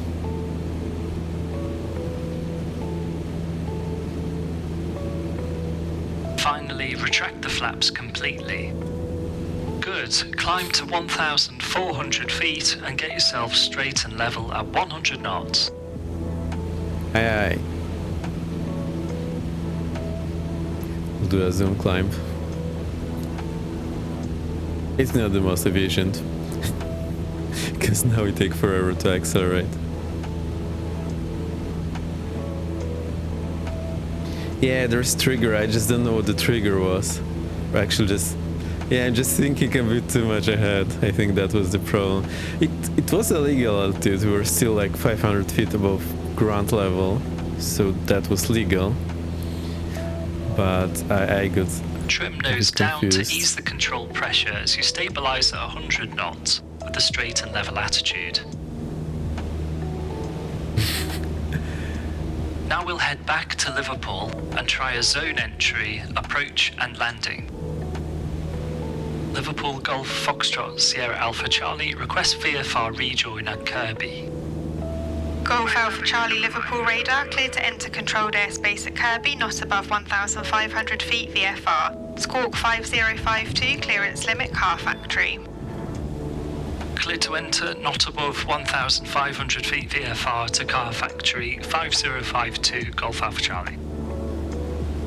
Bye, Ryzen. Turn right heading south. We're now looking to route to the car factory VRP, located just north of the airport. Go easy on the controls. Oh, Bank now you say angle. that. Now continue south into the Liverpool control zone, and you'll soon begin to see the factory as a large flat industrial building near to the airport. I said I Visual have to make up. reference points, VRPs, are local landmarks that give points of reference to VFR flights to easily communicate their positions. Chosen for their standout features, VRPs are shown on VFR maps. ATC assigned us a squawk code, which is entered into the transponder to label us on the ATC radar screen.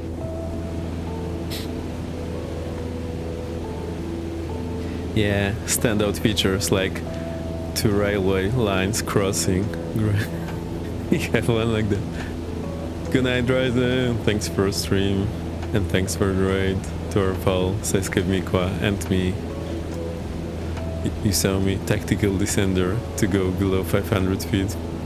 On our way back, let's talk about the aiming point. Once established on the approach, we pick a spot on the runway and try to lock that point in the same place on our windscreen all the way down. It could be runway numbers, a touchdown marking, or something else. Continue on this heading of south and you should be able to see the car factory soon. I love the northern accent. I have some few good friends from the north. I love the accent. It's so cool. Alright, I need to get under control. So I think 23 was our power setting for cruise. 200 knots. The car factory, yeah, very easy to spot from a distance, as you can see. That's what I meant, that those points are not often so obvious. Like the cranes were super obvious. Car factory, slightly less. Right, note to self, do what they say.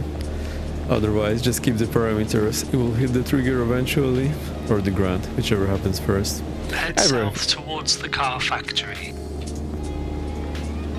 Aye aye. So my subtitles are behind my yoke. I like reading them, and I don't see them all the time. This is cool. I like it. I've been waiting so long to do this. I enjoy it. It's doing all the job. I'm just here. Golf Alpha Charlie, contact Liverpool Tower 126.355. 126.355 Golf Alpha Charlie. We'll report to ATC that we've reached our clearance limit at the car factory VRP. Golf Alpha Charlie, car factory. Golf Alpha Charlie, make right orbit for traffic, call complete. Right orbit Wilco, Golf Alpha Charlie. Start a 360 turn, known as an orbit, to the right as instructed by ATC. I'll keep 20 degree. PH Depot, take note. That's what we do in Europe. PH Depot. The landing attitude will be just like what we saw earlier, which we used to fly down towards our aiming point. As we cross the runway threshold, move your gaze to the far end of the runway and then use peripheral vision to judge your height. Then we'll pull the power back and raise the nose to the flare attitude, which is just enough to reduce your rate of descent and touch down on the main gear first. Then we'll smoothly allow the nose wheel to land and let your speed fall off with the power still at idle. Away. Up here following. 360 to the right. It's good to remember where we started the turn. We were heading south. But my instructors told me that I can use this as a clipboard Golf Alpha Charlie, to steer my orbit heading. complete. Golf Alpha Charlie, enter right downwind, runway 27, number 1. Right downwind, runway 27, Golf Alpha Charlie. Make a left turn here to fly heading 090, parallel to the runway. Descend down to 1,100 feet. Alright, so descend. Let's do 2100. 090.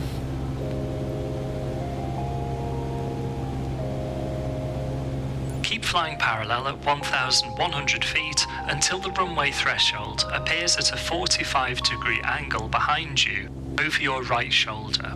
I'll let you know when to turn.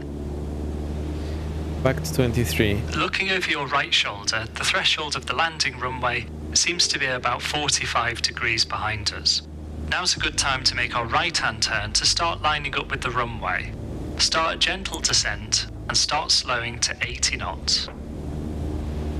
I don't know what part he didn't say. I didn't get that. Alright. Slowing down to 80 knots, so I think we need... Once your speed is down to within the white arc, take flaps 10 and hold 80 knots. We're in the white arc now, so set flaps to 10. Hold the speed of 80 knots with a gradual descent. Now take flaps 20, speed still at 80 knots.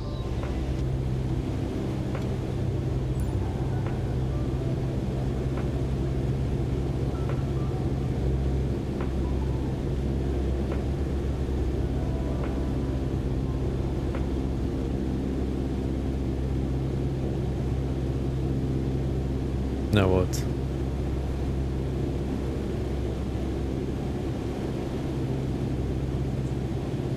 Oh, no, I had the good flaps. No, we're losing it.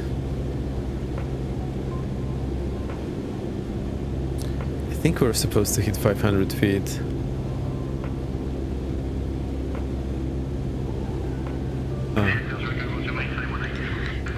Golf Alpha Charlie, cleared to land, runway 27, wind 250 at 4 knots. Cleared to land runway 27, Golf Alpha Charlie.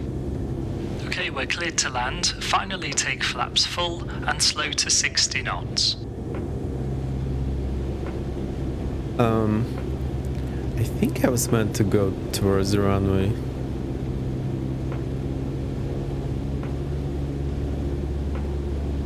Did I miss? Did I miss a page? Hang on, we'll get back there. So I think what I did wrong is I was supposed to start turning towards the runway, but I'm not following all that he says, which is my problem. Sometimes the instructions are super detailed, sometimes not, and the triggers sometimes are a bit wonky. All in all, I super like what they're teaching us, so that's super cool. The only problem is it might take like a few tries to know where the triggers are to hit them correctly and fly this nicely.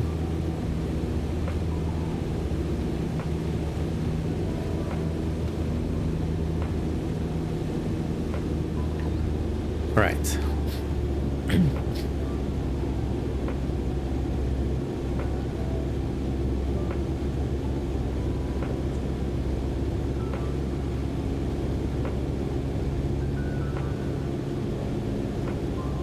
The answer at 60 knots, that was 2100 if I remember correctly.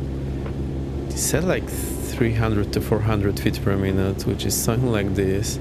So that's a pretty comfortable approach speed for me, as things aren't happening that fast. There's also this explanation about the aiming point in the Power briefing. to idle and set the flare attitude. So slow to idle. Sound like this. Yeah, it works. GG. Oh, the center line. Cave sister not happy. Stay on the centre line as you decelerate, then vacate at the first exit on your right. Okay.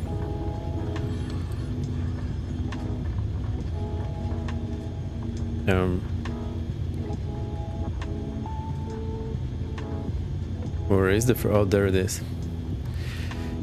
GG, nice and easy. Yes, just sometimes I'm having trouble following those triggers. I think there is not too much redundancy built into those lessons, like, you know, to get me back on track. And I'm not always sure what the triggers are. Hey, setting aside those triggers, I think what they're trying to teach us is super nice, and like, it's the important the important practice part, not just what you read in the book about theory of flight and this and that. I'm not sure if... Yeah, there are practice books as well. Just no one ever thinks about reading a book about practice. We're so used to reading about theory only. Okay. And we have a good vacation coming in. 3, 2, 1. Send it.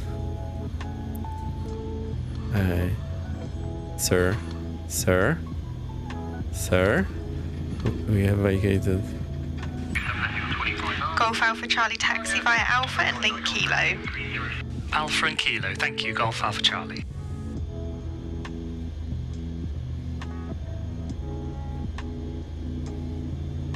Oh, our objectives first. Now we're vacated, after landing checks, flaps up, transponder to standby. Well done, so we've looked at re-entering the control zone, entering the circuit, and making an approach and landing. We'll move on to focusing on the circuit pattern.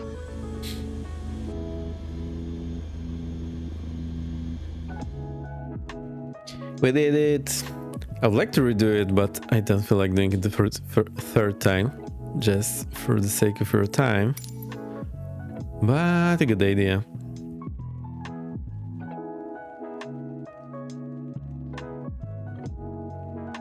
Let's have a look at the training materials, if they explained the... I don't think they did, like, aiming point. Nah, this governance is not explained here.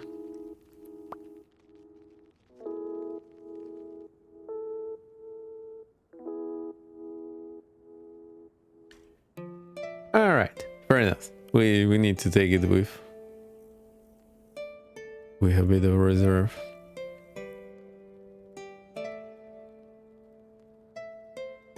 Yeah, the circuit next. Read about theory, practice the practice. And that's the point. Sometimes, you know, you only have so much time with the instructor. And also you're so busy, you forget those things. And you need to read about that. So the practice books, I think, are important. It's just like not the main focus for everyone. How are we doing? I'm getting a little bit tired. We're only 2 hours up, so I think we can do the next one and then see what we do next.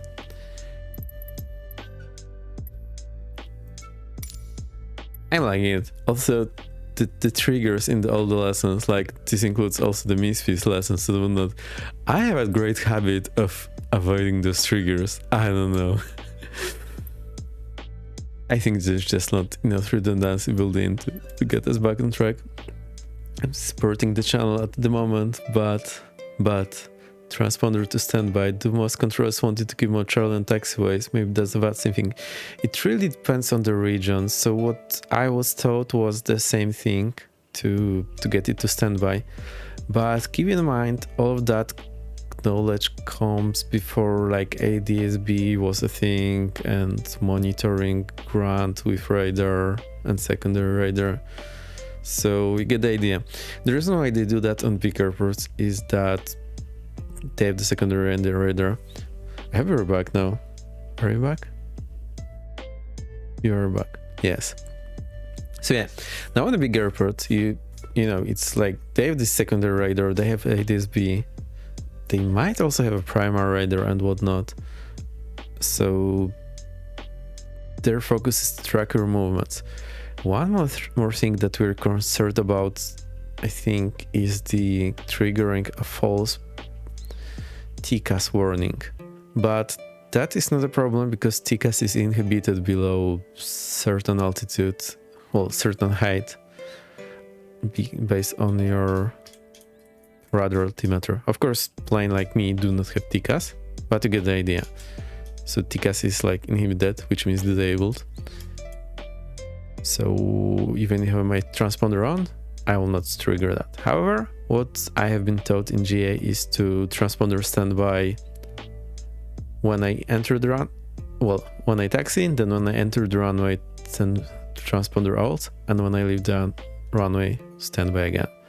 But you see, times have changed and rules have changed. So now most of the big airports want you to have mode Charlie all the way, so they can track you on the ground. That's the main reason for them, I believe. I don't know. I'm missing a few pieces there, and honestly, I would like to have a full detail, but it's a bit iffy. Like one place says this, the other place says that. So it's cool if the chart like says that, or if the controller tells you. But where I was flying, the planes I was flying, we just did the alt only on the runway and up, not for taxi. Also, the Garmin G1000 has a built-in automatic transponder, so it only turns it to alt once you actually start flying. So you don't need to care too much about that.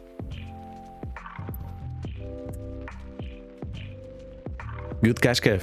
Good catch. It's something that has bothered me in the past as well. I've tried to look it up. I found some information, but not too much. The thing I was most interested in, like this TCAS. Can I trigger a false TCAS if I transponder wrong? And to my knowledge, the answer is no, because this is inhibited below some radar altitude. Navigation. Let's see. Wait. No, that's the wrong lesson. Hang on. Revert. So the only problem for now is that sometimes we need to do the lesson 3 times because I'm not hitting those triggers. So not Navigator 03, the VFR 03. Circuits. Oh, we're getting a new plane. To Robin.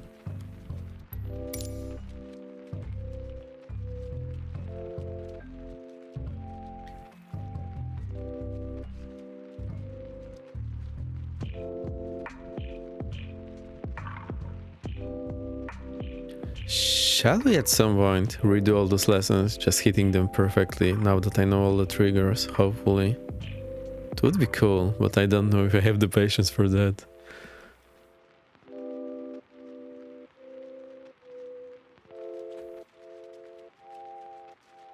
Oh, I forgot to read through the manual. So, circuits. This circuit go around, touch and go, low circuit. So there's the visualization, which I like. We take off, flaps up, 500 feet, turn left to crosswind, 1000 feet, turn downwind, radical. So hang on, I'll just pause the sim. Sim has a habit of hijacking my mouse.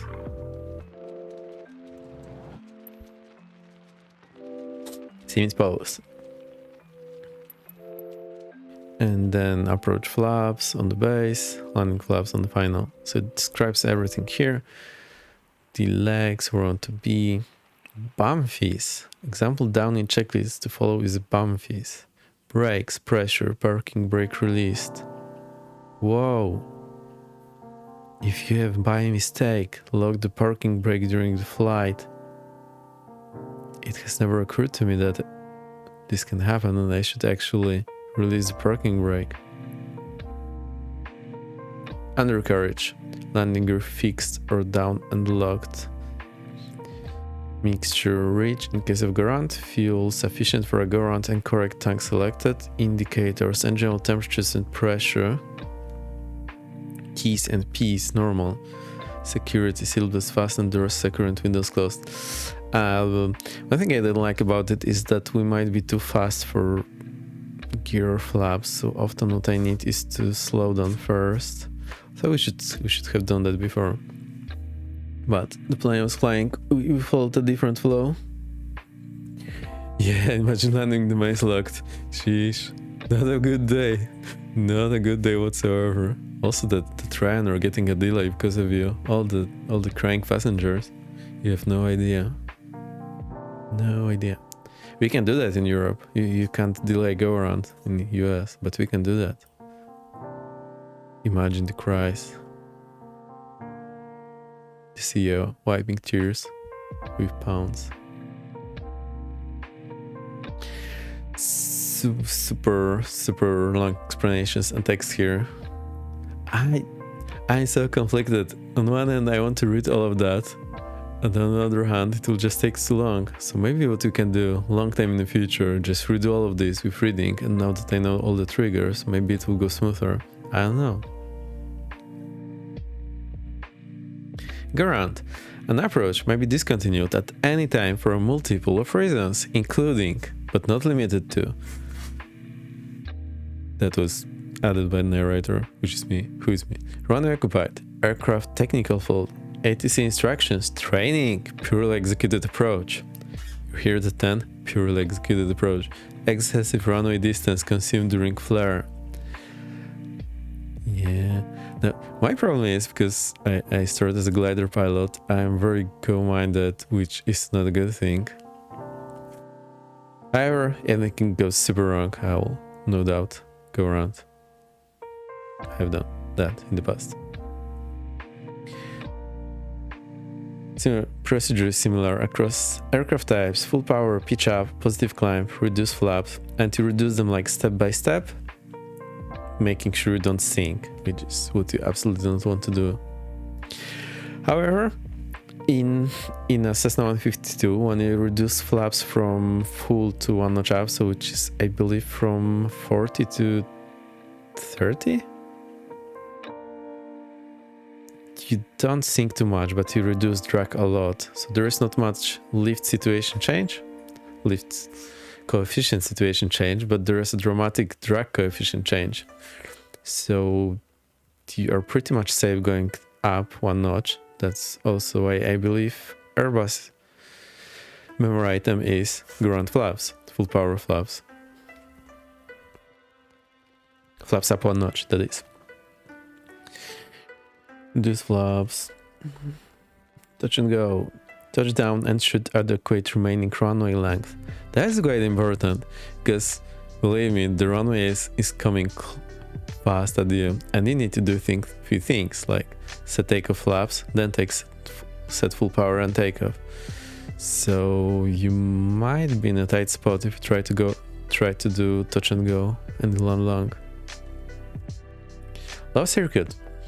We'll introduce to the low level circuit, where you fly the pattern at half normal height, 500 feet above aerodrome level.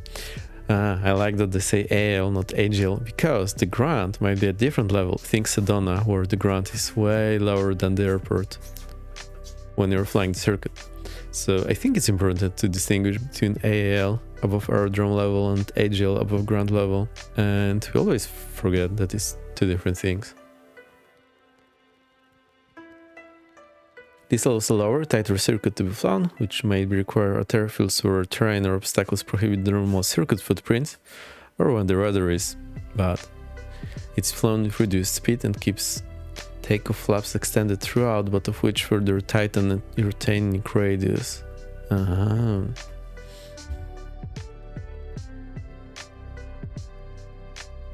going to Tauranga. Now resolute Tango Golf, New Zealand. Okay, let's see. Let's see.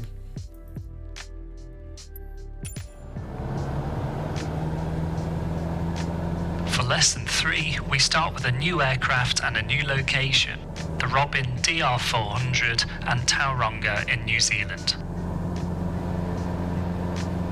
We're not going to land just yet, so maintain circuit altitude of 1,000 feet and fly overhead the runway, tracking the centre line. The circuit pattern is the way VFR flights are organised when circling an airfield. A series of left-hand 90-degree turns takes us around the circuit in a rectangle shape. The basic circuit is the same everywhere for consistency, although terrain or airspace limitations may require a right-hand circuit to be made, which will be noted on the charts. And I think the left is default because you usually sit on the left, which means you have a better view to the left. I think that's why it's default. I think. There are 4 sides to the rectangle which are named. If we were landing now, this would be the final leg. Once beyond the far end of the runway, we'll make a left turn onto the crosswind leg. Another 90-degree left turn would then take us onto the downwind leg, where we fly parallel to the runway at the circuit altitude of 1,000 feet above the airfield elevation. Once we reach the end of that downwind leg, seen once the landing threshold appears at a 45-degree angle behind you, we make a third left turn onto the base leg and start to descend and decelerate. Judging visually, we then make our final turn onto the final leg, where we're lined up to land. Make a left turn now onto the crosswind leg. Remember the circuit altitude is 1,000 feet. Okay. Oh, I could have remembered my heading. Great stuff.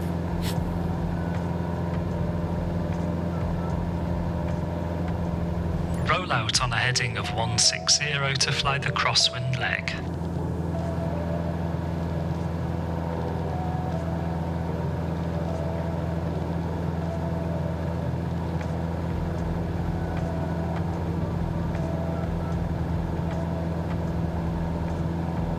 I'll set 250 here so I remember where the runway is. Now make another left turn onto downwind. Also with kilometer per hour. I think this is quite comfortable.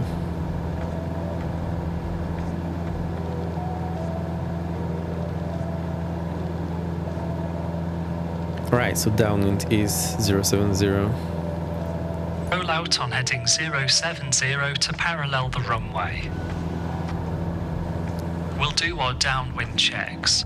Brakes are pressured but released, undercarriage is fixed, mixture full rich, fuel on and sufficient, indications are in the green, and security seatbelts are fastened, doors are closed. Foxtrot Sierra Alpha, downwind for touch and go. I think it's ground level. Foxtrot Sierra Alpha, number Like 1, slow. report final. Wilco, Foxtrot Sierra Alpha.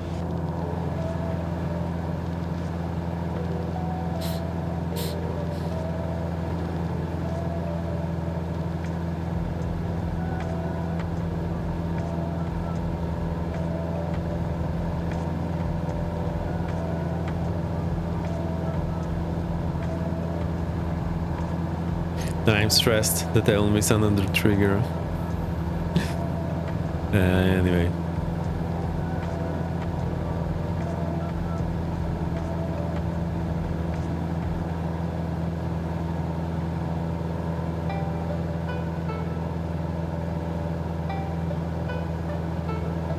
What they expect us to do the whole thing.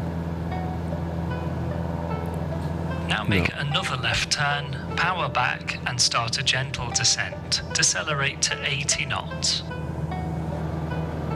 Oh, yeah, sure. So 80 knots. That's times 2, which is 160 minus 10%, so minus 16. So that will be what, like 150? Oh, these.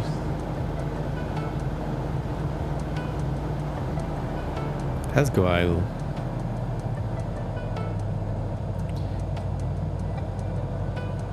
There's 70, 80, no.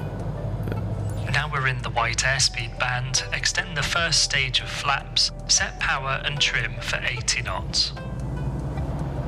Right, 80 is at 150. We're not doing that mistake again. Bank angle. Oh, now you're correcting me. Good stuff.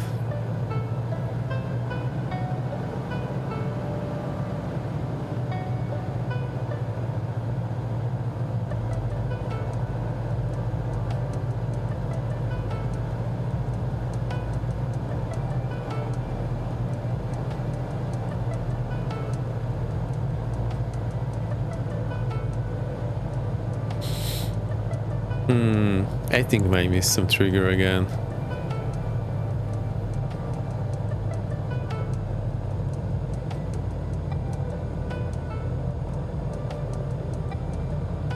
What have we missed?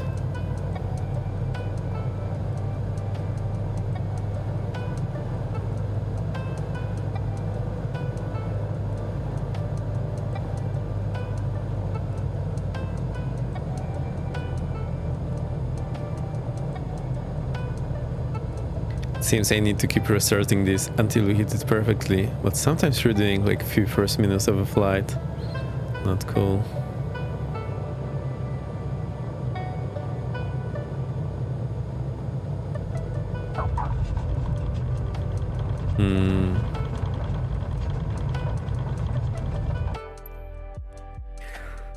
Let's try this again.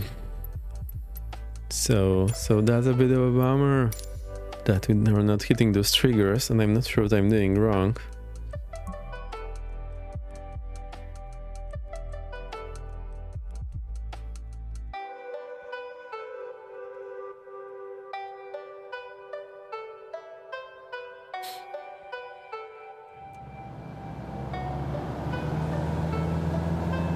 For lesson 3, we start with a new aircraft and a new location, the Robin DR400 and Tauranga in New Zealand. Another try, here we go. We're not going to land just yet, so maintain circuit altitude of 1,000 feet and fly overhead the runway, tracking the centre line. The circuit pattern is the way VFR flights are organised when circling an airfield. A series of left-hand 90-degree turns takes us around the circuit in a rectangle shape. The basic circuit is the same everywhere for consistency, although terrain or airspace limitations may require a right-hand circuit to be made, which will be noted on the charts. There are 4 sides to the rectangle which are named. If we were landing now, this would be the final leg. Once beyond the far end of the runway, we'll make a left turn onto the crosswind leg. Another 90-degree left turn would then take us onto the downwind leg, where we fly parallel to the runway at the circuit altitude of 1,000 feet above the airfield elevation. Once we reach the end of that downwind leg, seen once the landing threshold appears at a 45-degree angle behind you, we make a third left turn onto the base leg and start to descend and decelerate. Judging visually, we then make our final turn onto the final leg, where we're lined up to land. Make a left turn now onto the crosswind leg. Remember the circuit altitude is 1,000 feet. The X is just 1,000 feet, which is 1,000 feet on QNH, which means above mid-sea level. So that probably means the airfield is at 0 feet Roll above out sea on a level. heading of 160 to fly the crosswind leg.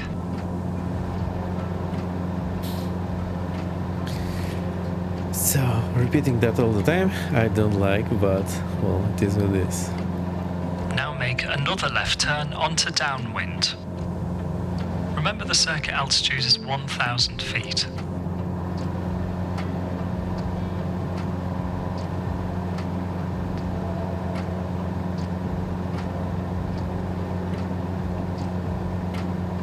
I'll go idle next time just to slow Roll down out on quickly. heading 070 to parallel the runway. We'll do our downwind checks. Brakes are pressured but released, undercarriage is fixed, mixture full rich, fuel on and sufficient, indications are in the green, and security seatbelts are fastened, doors are closed. Foxtrot Sierra Alpha, downwind for touch and go. Foxtrot Sierra Alpha number 1, report final. Wilco, Foxtrot Sierra Alpha.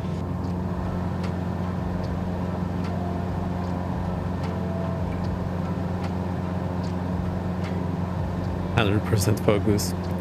Must have anyway. Don't worry about it. Whoa, our RPM. How'd they get... What? How'd they get over the red line?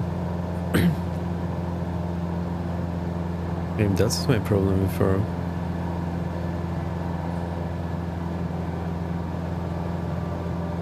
Also, this gauging like 45-degree behind. That's quite difficult. And also depends like how tight pattern you're flying.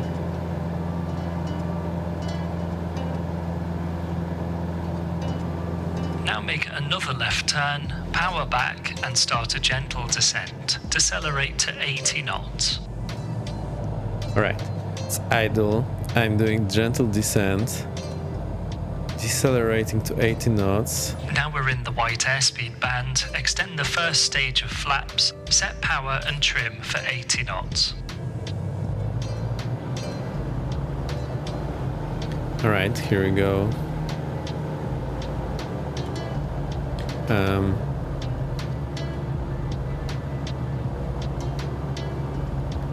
So that's showing 80 knots. Now turn left and align yourself on the runway center line. Take full flaps and speed 60 knots.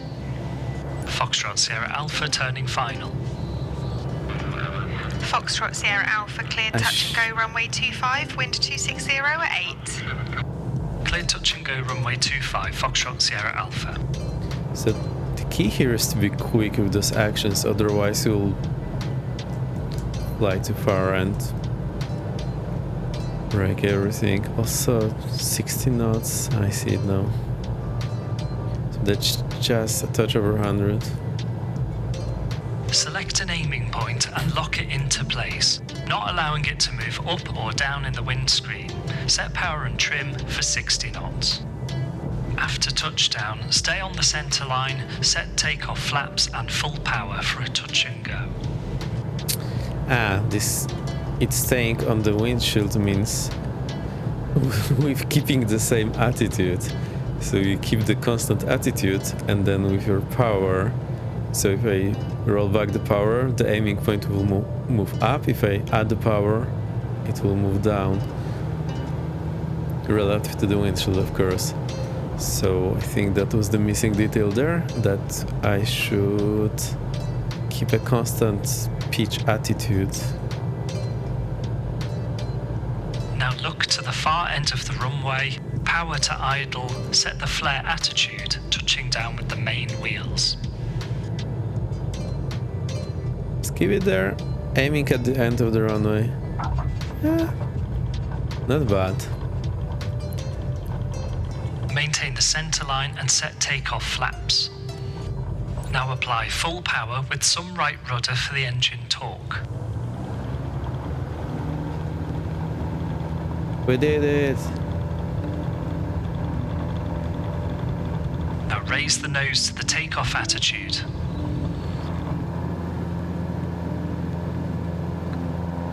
Keep full power and the climbing attitude. Keep the right rudder in whilst climbing on the runway heading.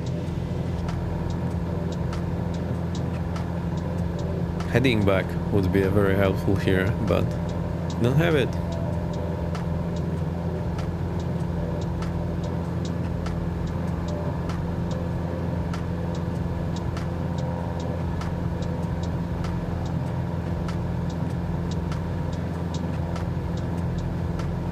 We're passing 300 feet above airfield level, so retract the flaps.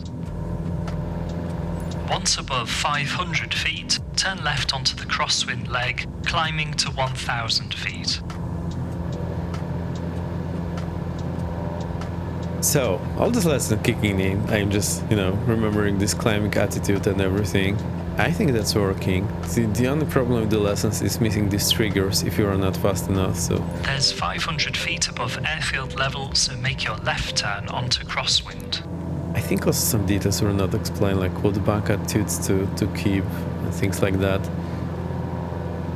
But other than that, I like all the tips that they give us. So now we need 160. Roll out heading 160 and climb back up to the circuit altitude of 1,000 feet. So what I do is I have this heading selected here, and then I look 90 degrees to the left, that's 160, and then down it is 070. This we do visual, but it's Level off 340. at 1,000 feet and start your left turn onto downwind. Accelerate to about 90 knots. Alright, 90 knots is right here. No, it's right on the edge of the white line. I can see those markings for the knots, but you might be having a hard time to see that. So now 070.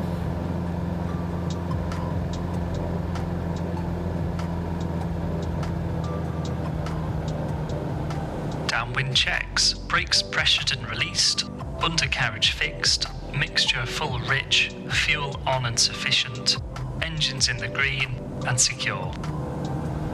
Foxtrot Sierra Alpha downwind 25 for low approach and overshoot. Foxtrot Sierra Alpha Roger, you're number 1, cleared low approach and overshoot runway 25. Cleared low approach and overshoot runway 25, next circuit request low level, Foxtrot Sierra Alpha. Foxtrot Sierra Alpha Roger, next circuit low level approved. Cool stuff. It's getting better and better. So, I think I wish we had like detailed explanation of the lesson also in the PDF, but then I probably don't want to have it just on their website. So I know what the triggers are, like what I did wrong. Anyway, we're having fun.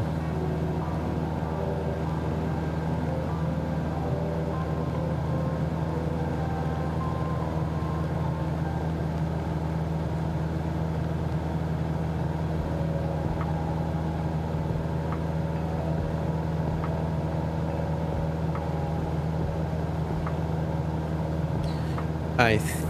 Make the left no. base turn here, power back to 80 knots and start a descent. We're going to do a missed approach this time.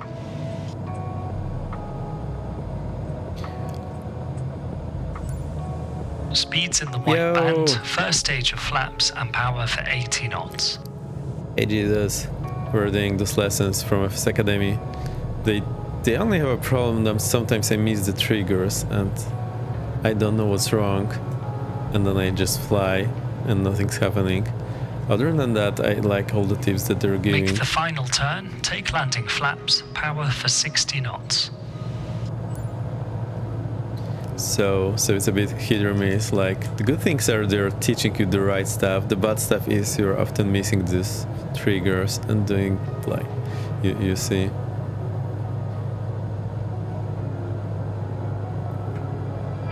Yeah, but I think it was not in the instructions, so that's the problem.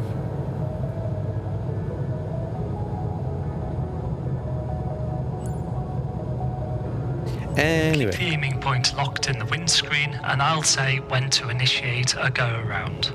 I think the remedy is to just redo this until you are very confident. The benefit is that you'll keep doing this better and better every time you restart the lesson. So I think that's how it can go. How are you doing, Jesus? We're doing good. Nice to see you streaming as well.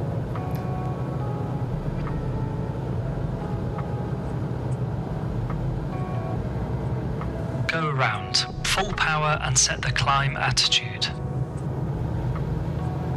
That's full power. That's the climb attitude.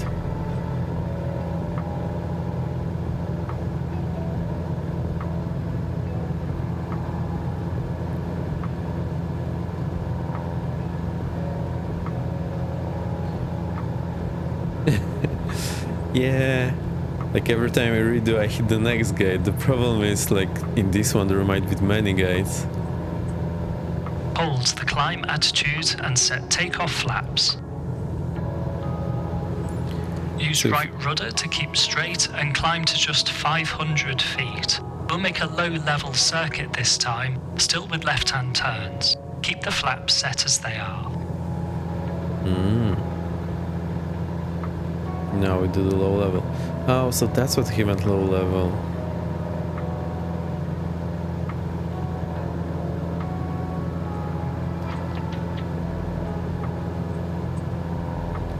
So I think I'll try to fly 70 knots.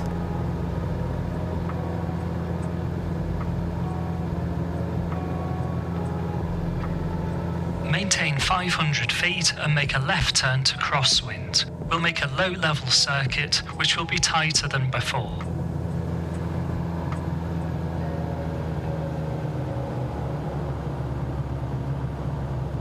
So I'll try to keep 70 knots so that we are in a good position for slowing down later. It also gives us plenty of reserve to the stall speed, which is higher in turn, so we need to keep that in mind. Now make another left turn onto our tighter downwind leg. Keep a speed of about 80 knots. Okay. The downwind checks. Brakes pressured and released, undercarriage fixed, mixture full rich, fuel on and sufficient, engines in the green, and secure. I think I with need to seatbelts practice fastened.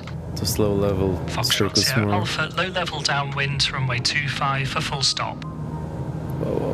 Foxtrot Sierra Alpha cleared to land runway 25, wind 260 at 7 knots. Cleared land runway 25, Foxtrot Sierra Alpha.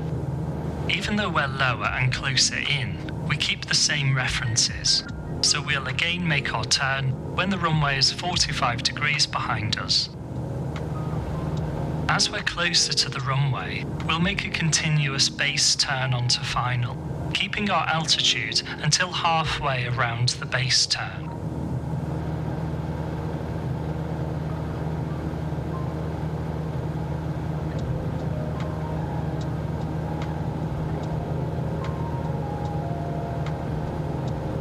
Keeping altitude until around halfway base turn. That's about the right spot, so make a continuous left turn, holding 500 feet initially, speed 80 knots.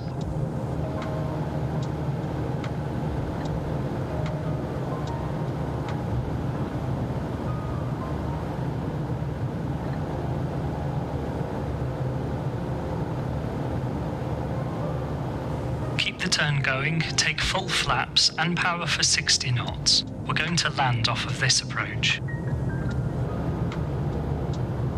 Alright, so we overshot that.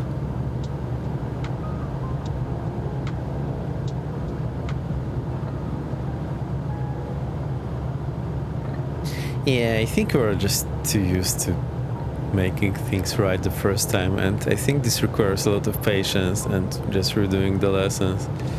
It's not perfect. It would be much better if the instructor was trying to correct us back on track, but in the long run, I think this has more teaching potential if you redo that until you hit the gates.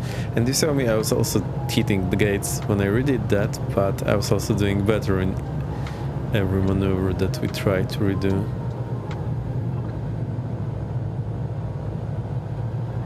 Just shows how difficult it is to write this kind of system that the instructor will keep you correcting Power and off, putting you flare back on track. attitude.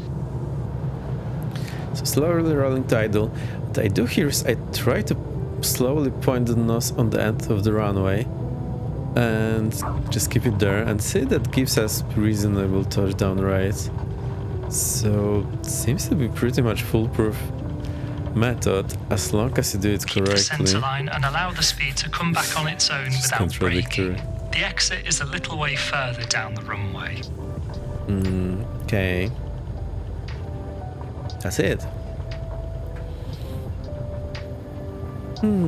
Take the runway exit coming up on the right. So I think we need way more patience and just whenever we do things wrong, just redo it. I picture the virtual instructor when he missed one of his gates, turning his head away. Yeah. Like in some 80s comedy.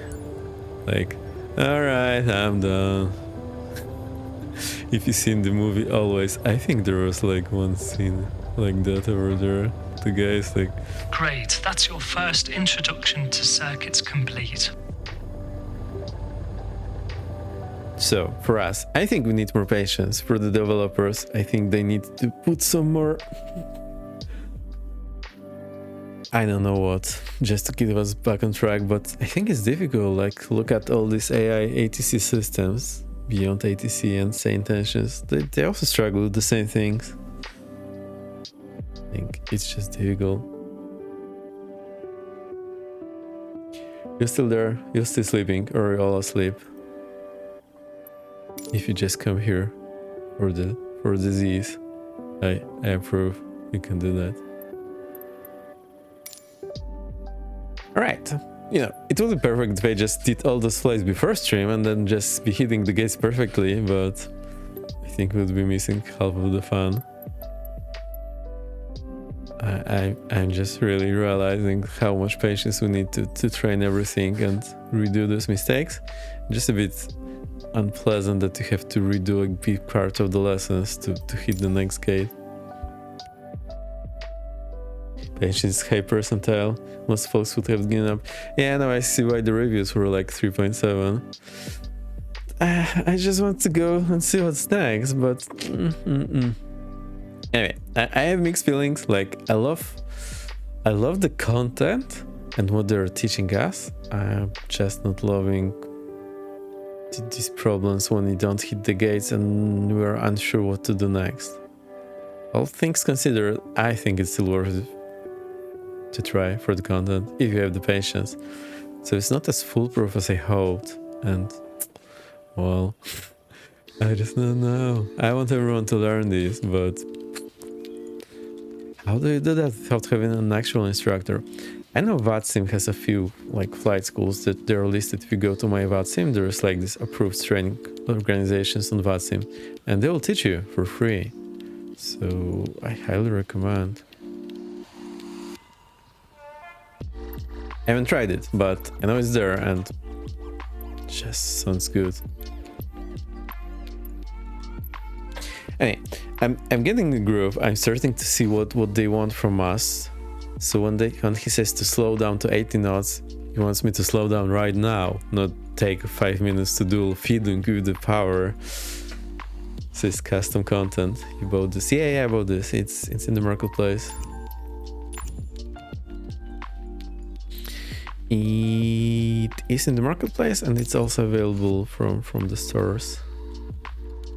So if you go look here on their website, they say it's on all of those stores. And I'm not sure if you buy it from any of those stores, will it work in 2024 or not, because from marketplace it's just not showing up right now, saying disabled, whatever you do.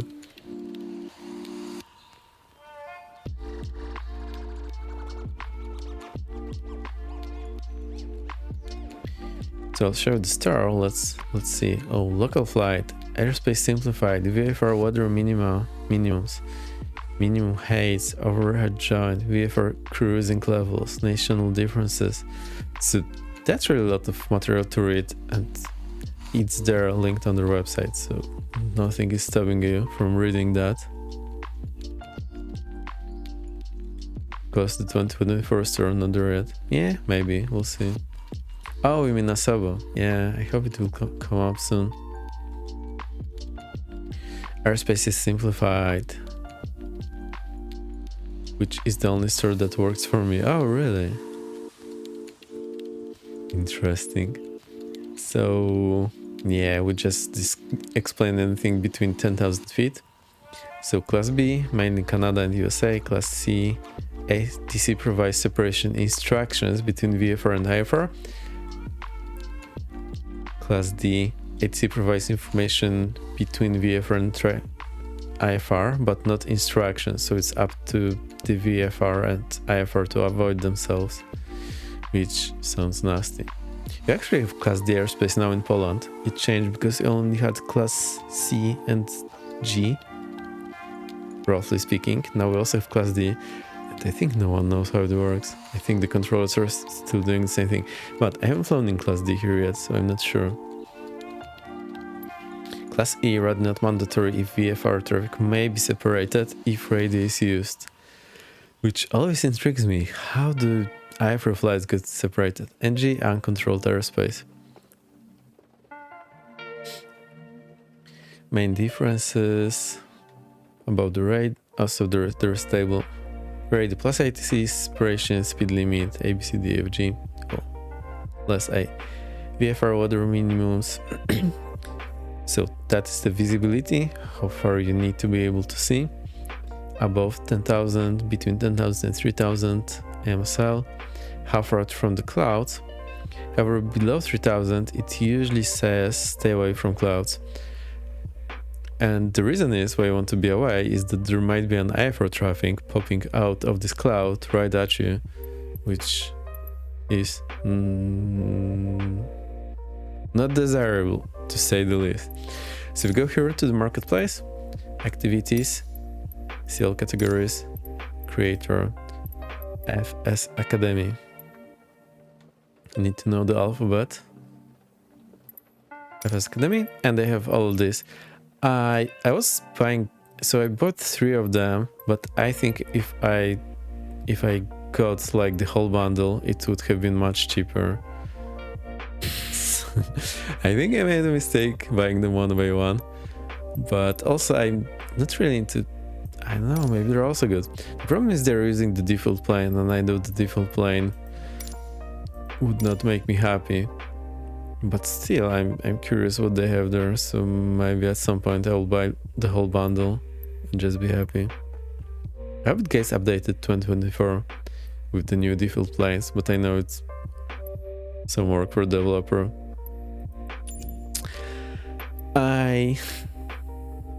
I want to test the content, not really.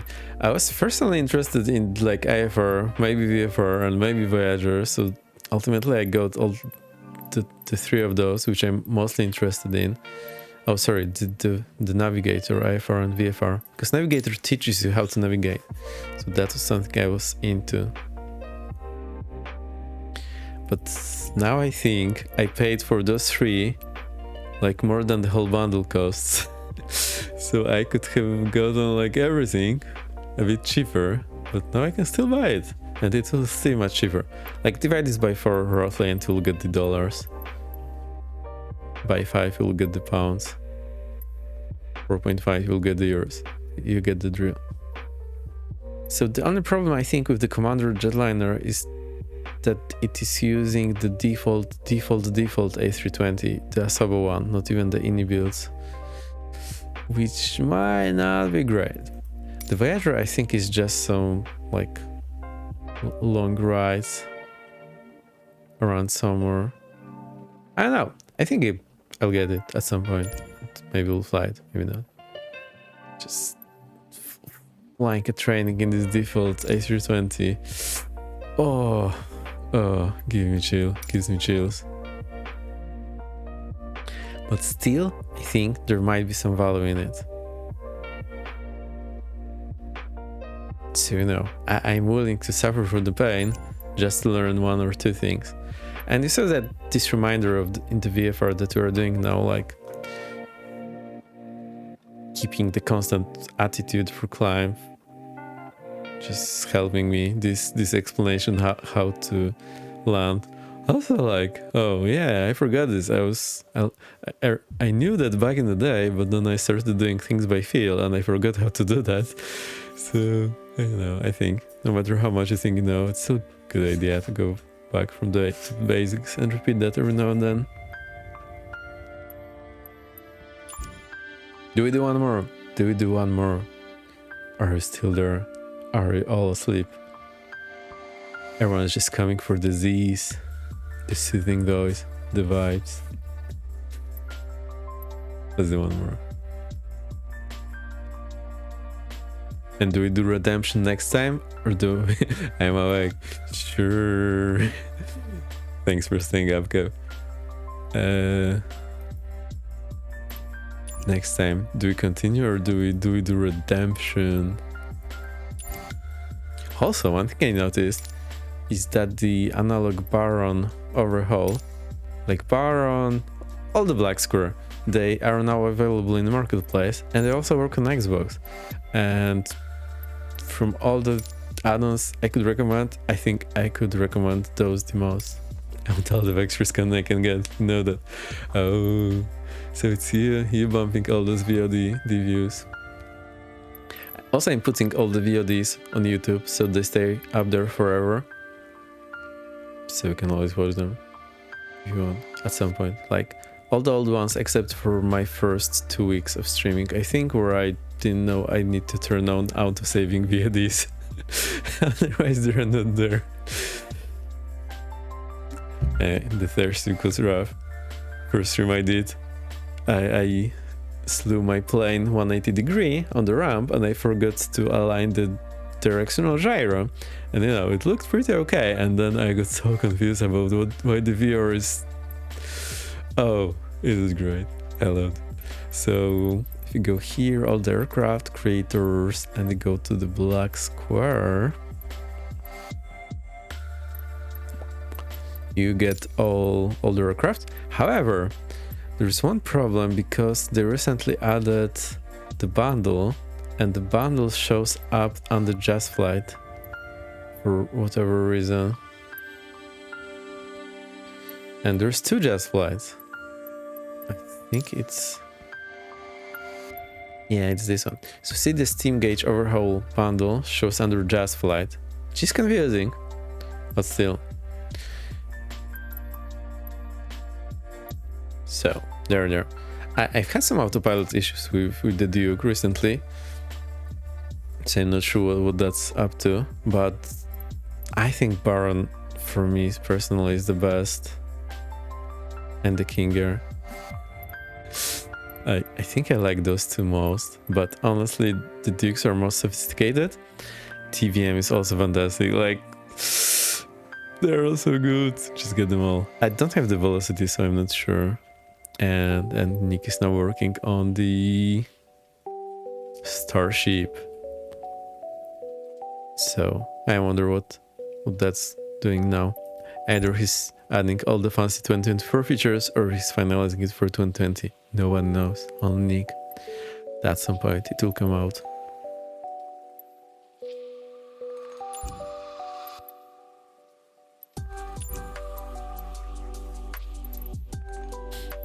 Alright, one more, and we go to sleep. Just one more, Mom. One more game. One more, please. Alright.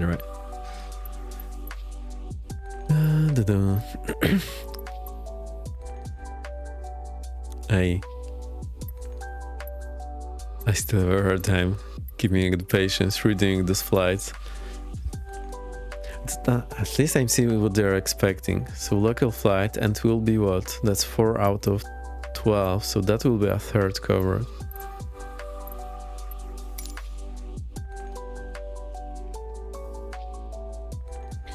Alright, so we have this. Alright, below 3000 feet, clear of clouds, 5 kilometer visibility, inside of surface, and keeping above 1000 feet AGL.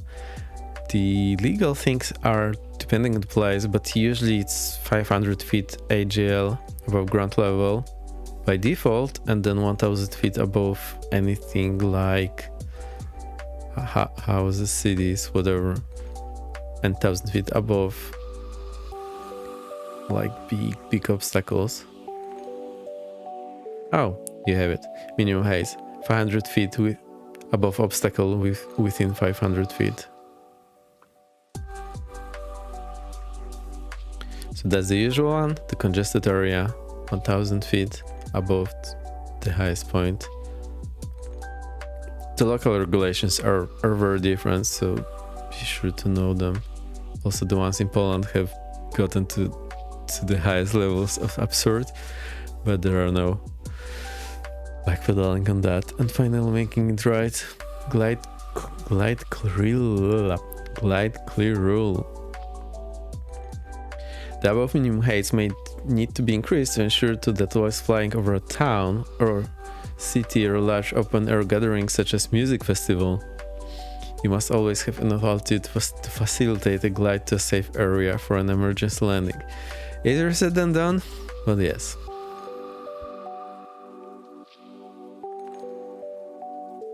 So whenever I'm cross-country VFR, I try to actually keep that myself. Otherwise, I feel a bit stressed, but when you're flying inside the controlled airspace and they want you at 1,000 feet AGL, it's not at very strict routing. There's really not much you can do, and there's not plenty of places in the city where you can land, so that's a place which I think is a bit misleading, like the ruling is a bit contradictory. Overhead join. So we join, but we fly over the rapid, but we cross over the runway.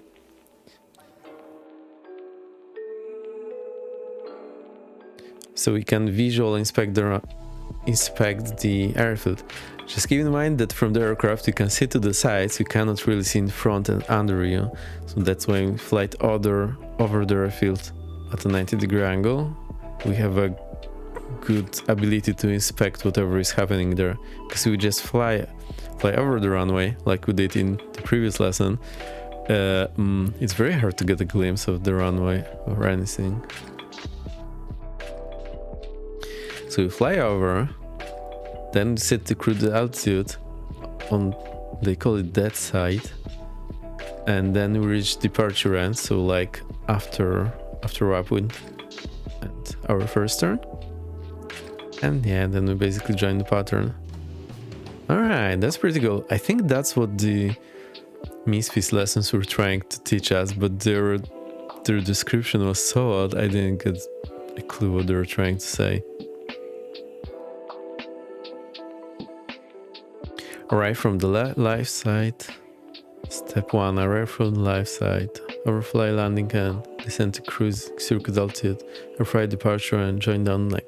Just one note, it might be dangerous being just over the field because there can be gliders, parachute jumpers, all sorts of stuff.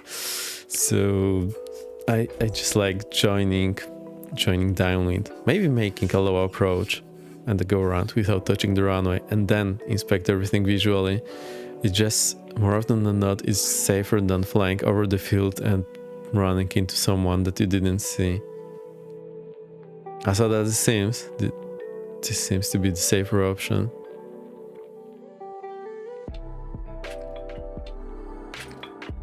Alright, cruising levels. All of the VATs seem long timers, you all know them. National differences.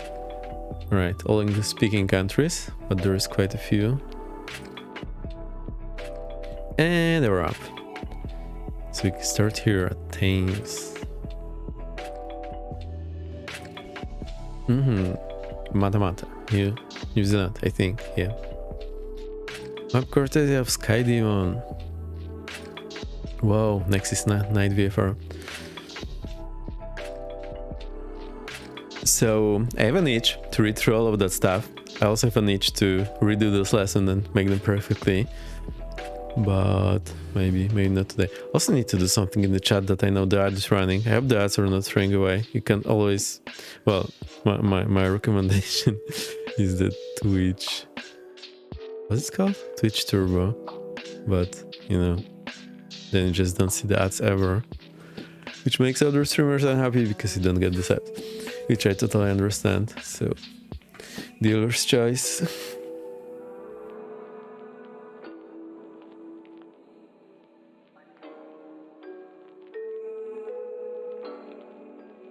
But we need to make Twitch happy.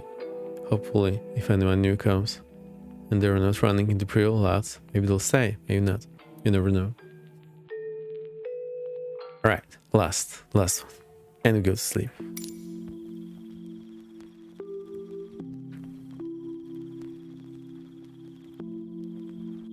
So we're flying Robin again.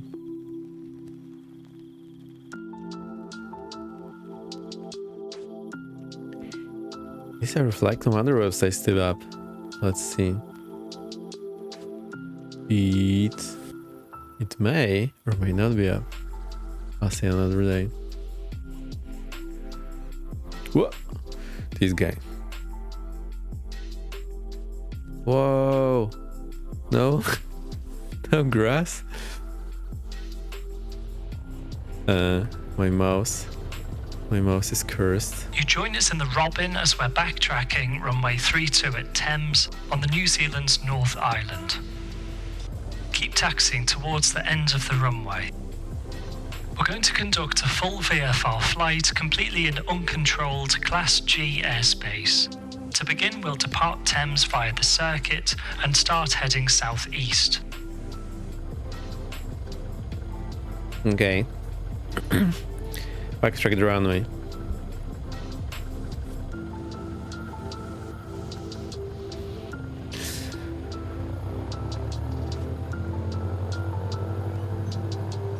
We release parking brake? Yeah, that helps. Just a note, there is a notes indicator here on the inside scale. Yeah, now we know.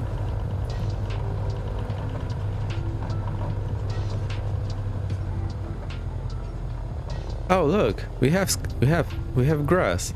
There is grass. In 2020. There is grass in 2020. Unbelievable. Also, these things look like a crocodile in disguise.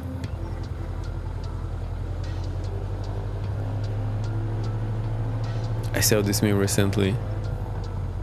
There was a crocodile next to alligator, and easy way to tell them which is which. Now slow to a walking pace and make a 180 turn to line up.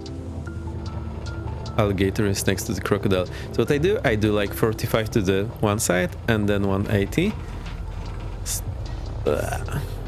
And try not to stop. Otherwise you need a ton of power to start moving. Align yourself in the center of the grass runway and come to a stop. Yeah, seeing the grass There's runway. no ATC here at Thames, so we'll broadcast what we're doing on the local traffic frequency. Thames traffic, Foxtrot Sierra Alpha taking off runway 32, Thames. Now set full power and take off from runway 32. How about flaps? Never mind. Alright. So you can see the runway because there's like this area that has been used. Sometimes it can be very hard to see when you're in the grass itself. Right rudder, more right rudder, always more right, well, not always. Slight back pressure.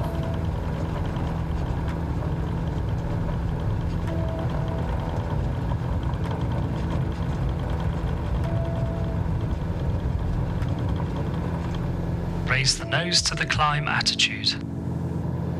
Oh, okay.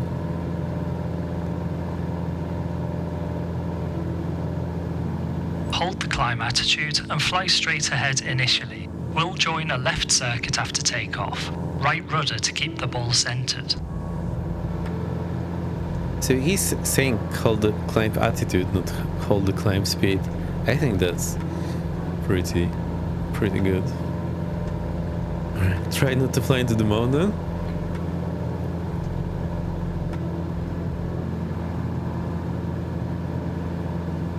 .300 feet above airfield level, flaps up. Aye. No SAP input.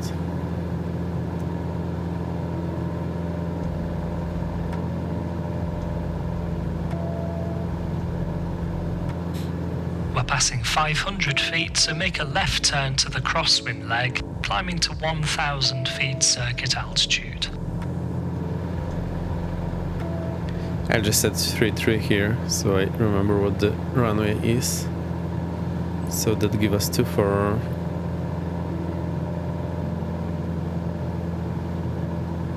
Right, tactical climb. That was a bad idea. No.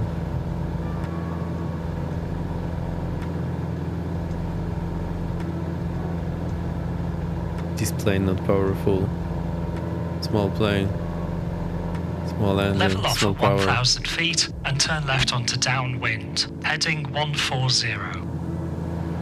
140.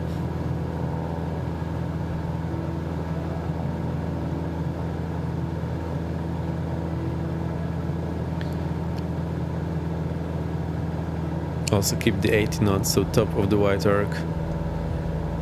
It's a secret tool that will help us later. Thames traffic, Foxtrot Sierra Alpha downwind runway 32, leaving southbound Thames. Oh, we're leaving. We're on the downwind leg of the circuit. We're going to carry on straight ahead and begin our local flight and climb higher once we've left the circuit area. Sleepy. Okay. We're leaving. Let's have some look around. Oh, nice place. Placey place.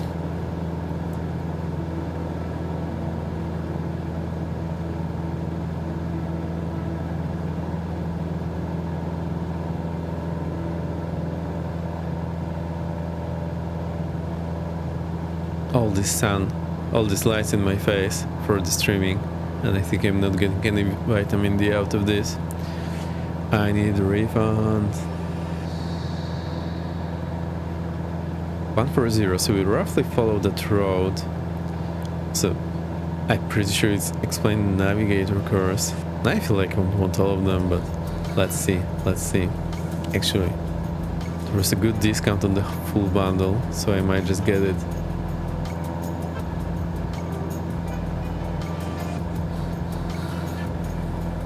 Now we've left the circuit to the south, climb straight ahead to 2,500 feet on heading 140.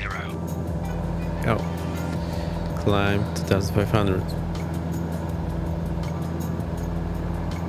Keeping the Waihu River on your left, we're aiming for Tearoha, which is the town just at the base of the tallest part of the ridgeline up ahead.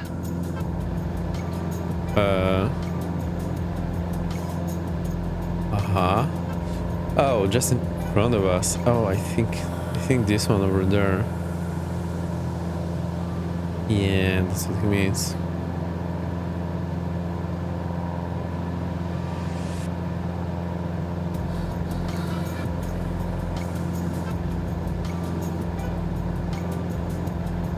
It's gonna be a long climb.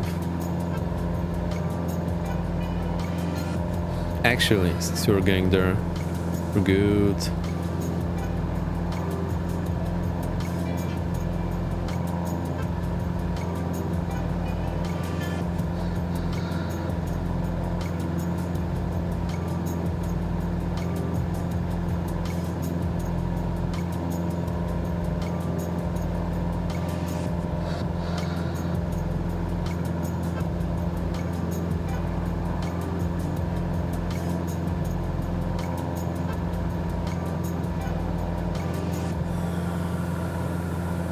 Just enjoy the show. I'm so worried after all the mishaps in the previous lessons. I need to remember I should just look around and enjoy the show.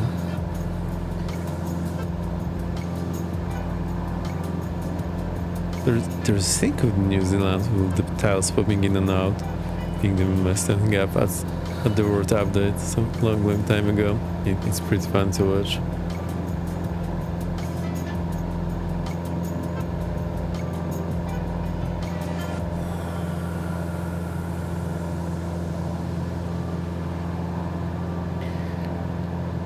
Off we go, so far to go.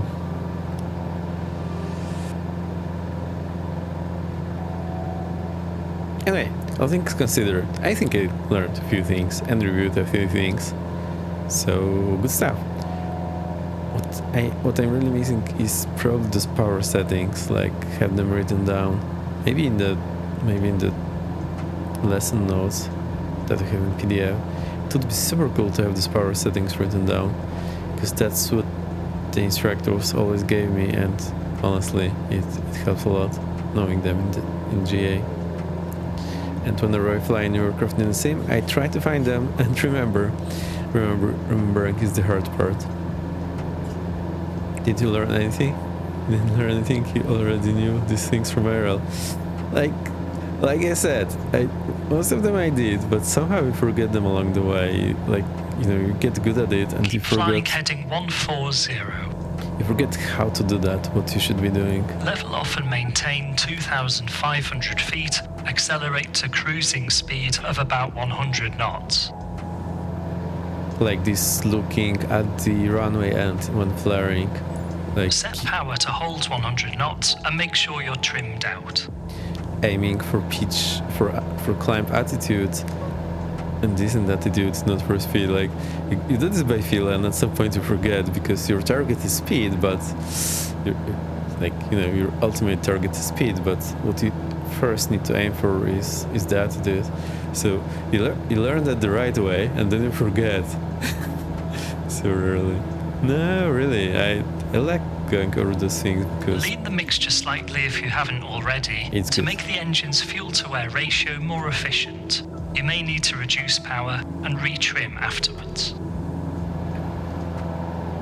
Alright, slightly is not the most scientific thing, but, well... No, I seriously always learn something that I might have forgotten, or maybe I was doing wrong because I forgot it. It's the way it is.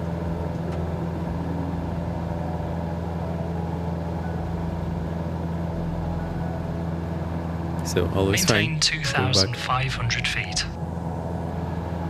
Oh, okay. I just need to retrim. We're doing 105 knots, so it should be okay.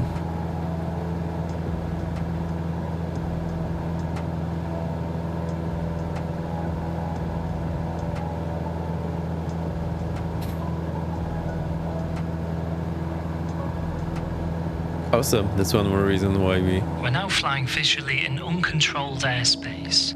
At this altitude, we don't need to account for any cruising level restrictions, and we can simply remain clear of cloud. We can see the river starting to bend away to the left, set a heading of 150, pointing us between the dark marshland we see on the right and the high ground on the left. Maintain Alright. 2,500 feet. Oh. Hey, Jeffrey B. Almost always fly VFR. Yay, big respect. It's so cool. Also both Misfits, the ground is so detailed you can fly with an actual paper VFR map. I've tried this before and it's just so cool. But I don't think I have Once a good way to cruising do that here. VFR, make sure to keep a good lookout the whole time. We're in uncontrolled airspace below 3,000 feet, so anyone can be flying around in any direction and at any altitude, even without a radio. Yeah, you can. If we were to climb above 3,000 feet, we'd need to fly at a VFR cruising level. Oh, that bit I Heading forgot. east, we'd go for an odd altitude plus 500 feet, such as 3,500 feet. Traffic heading west would be at an even altitude plus 500, giving us some separation. Above 3,000 feet, we also need to have a minimum cloud separation of 1,500 meters laterally and 1,000 feet vertically. This is instead of simply staying out of the cloud and remaining in sight of the ground, as we're doing here at 2,500 feet. See, all the important stuff. I was saying before that this is one of the reasons why we're often required to fly with the instructors every now and then, just to get this stuff back in our heads.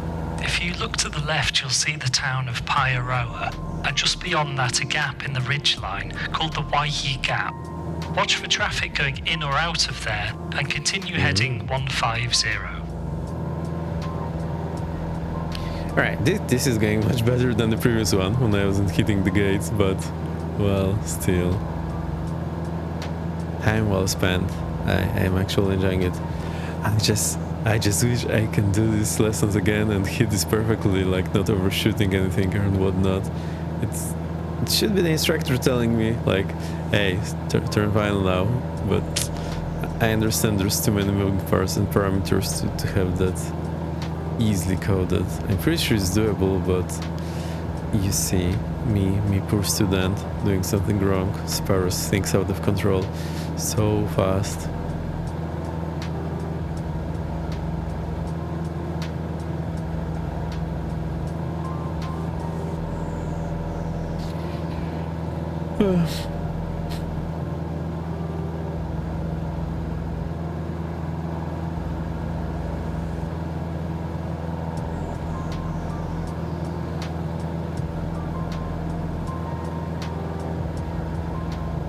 One thing I can recommend if you're struggling with understanding how to trim, just bind your trim to an axis, at least for some time.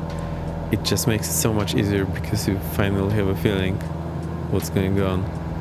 It can be a bit odd at first, but really it's much better that way to explain what's happening. Because now I'm just hitting buttons and something is happening. I don't have that human-machine connection.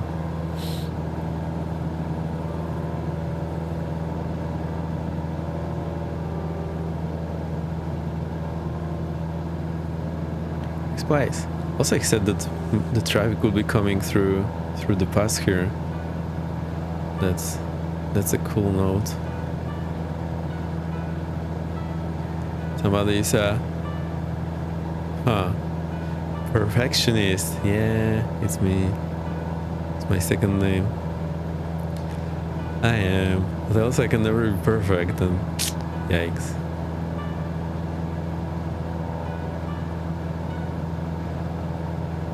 So you see, that's why I like redoing the basics.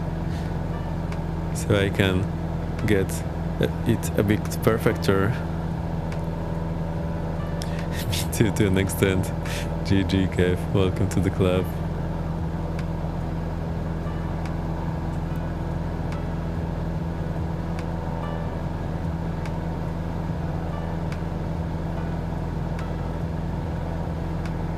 I'm also See the highest peak on the left side? That's Tiaraha town just below it. Take us overhead Tiaraha. When flying VFR, there are minimum altitudes that come into play.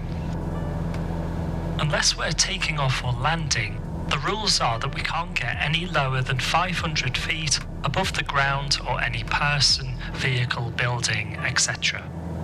That minimum becomes 1,000 feet if crossing a built-up area such as a town like Tiaraha. For really big towns and cities, another rule comes into play, which is the glide clear rule. This means that we must always be able to glide beyond any built-up area and be able to land in a safe place in the event of an emergency, such as an engine failure. It also applies once we start heading out over water. You have to be able to glide back to solid ground for a landing, which limits how far off the coast we can go in this kind of aircraft. We're going to carry on ahead towards Tiaraha before heading towards our next airfield, Matamata. Okay. Okay.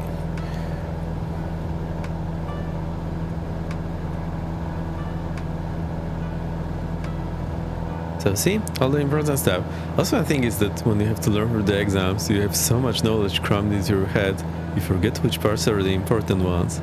And yeah, these are the ones we get repeatedly taught here. So, one more reason I like going back to basics every now and then.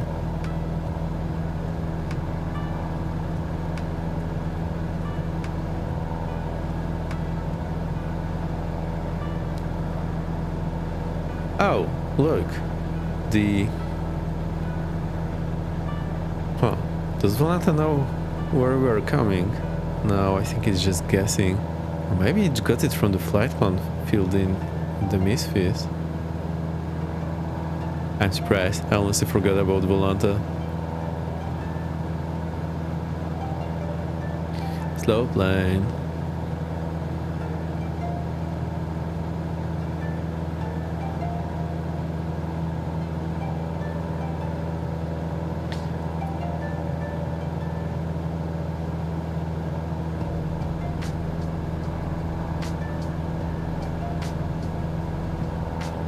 So we see, you navigate.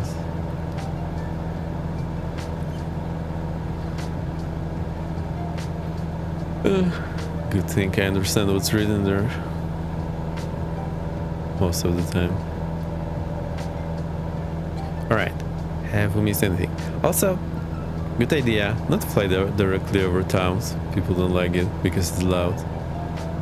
I don't understand why it makes such a huge difference when you fly just next to them, but supposedly that makes people feel better.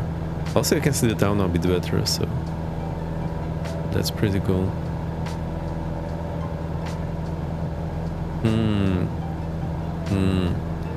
Have we messed up We've again? reached Tiara, so now carry on ahead for a short distance, keeping the ridgeline to your left.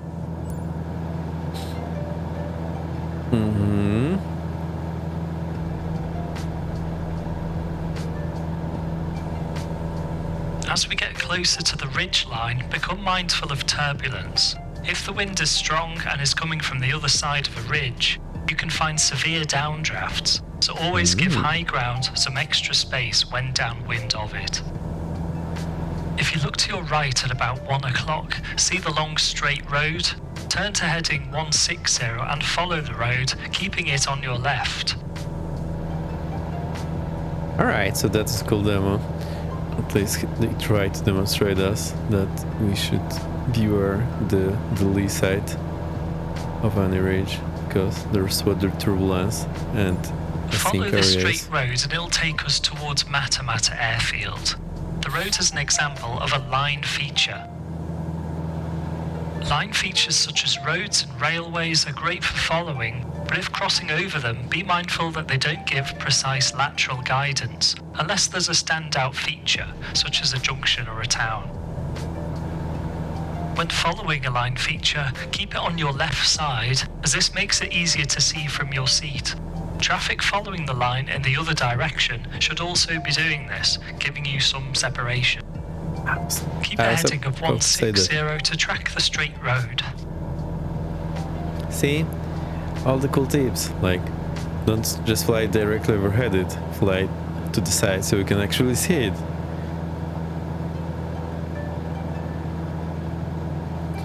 I follow roads. That's what the effort comes from. No, just kidding. This plane just floating in the sky, getting us where we want to go in no time. Not suitable for an immortal being. And we're getting there any minute now.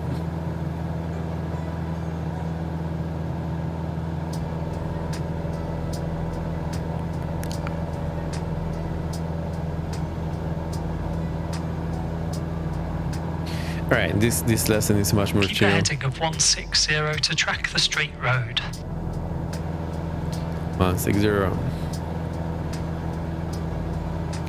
think we needed the chill after the last two lessons. They don't see the road now.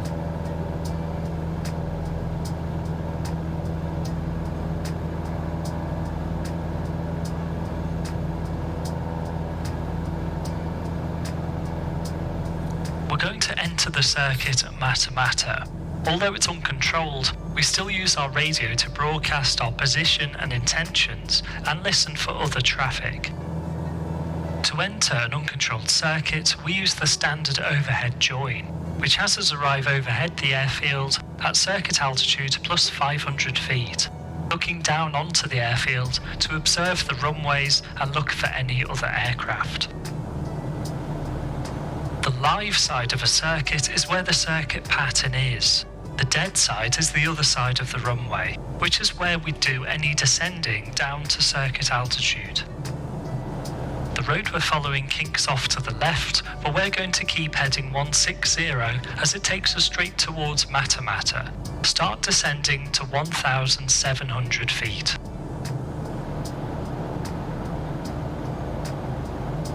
Okay. Descending. So the airfield elevation is 200 and we have 1000 plus 500 giving 1700. Sounds reasonable to me. Oh, there it is, the Matamat.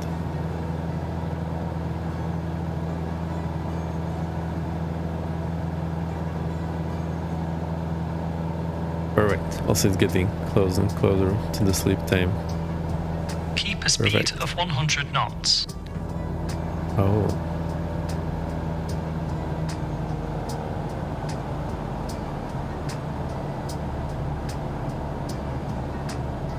So we're slowing down before getting into the action.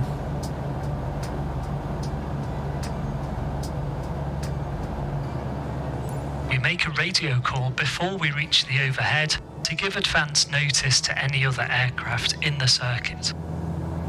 Mata traffic, Foxtrot Sierra Alpha, 1,700 feet from the north for overhead join at Mata.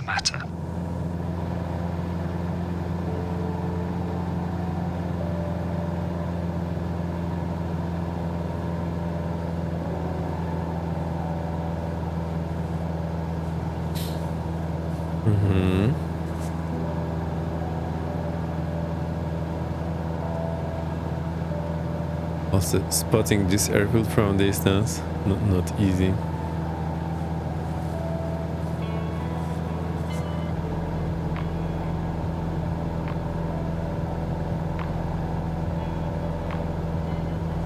Looking just left of the nose, you can begin to pick out the wide grass runway of Mata, with the white buildings to the western end. We're going to use runway 28, making a right-hand circuit for training. Maintain 1,700 feet and turn left slightly to fly over the runway 28 threshold, about heading 130. Okay.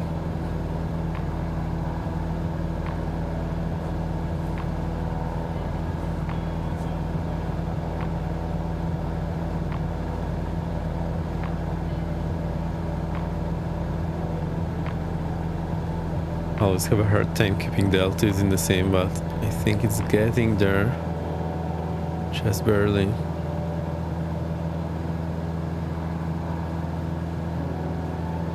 There it is, the runway. A lot of hangars. When nearing the runway 28 threshold, start a right-hand turn and I'll call overhead. Mata traffic, Foxtrot Sierra Alpha overhead for runway 28, Mata. So we go 010. Wait. Now we're crossing the runway, we're entering the dead side. Start descending to circuit altitude 1,200 feet and turn right to cross over the upwind end of runway 28, near the white buildings. Mata Foxtrot Sierra Alpha descending dead side 28, Mata. Interesting. Keep the turn going towards heading 010 and aim to cross the upwind end at circuit altitude 1,200 feet.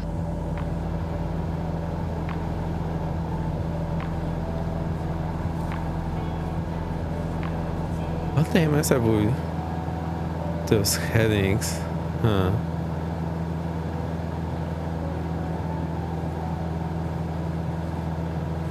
I'm confused.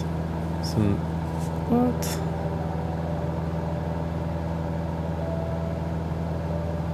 How? Because that's runway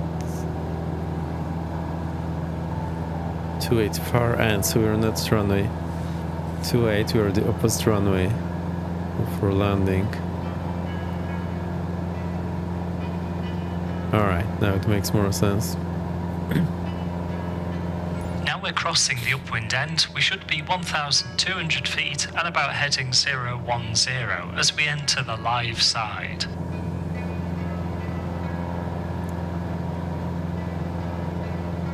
We want 1,200 feet until the base turn. Now make the right turn onto right downwind, heading 100, maintaining 1,200.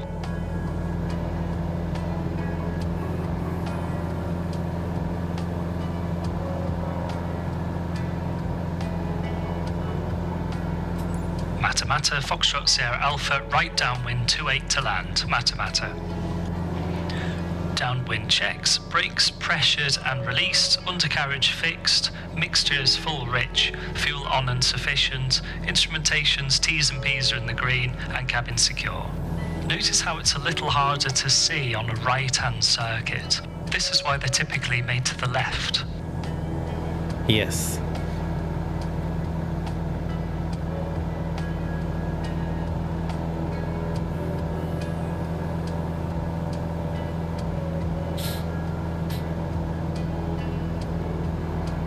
Runway looks about 45 degrees over your right shoulder, so make your right descending turn onto base, slowing to 80 knots.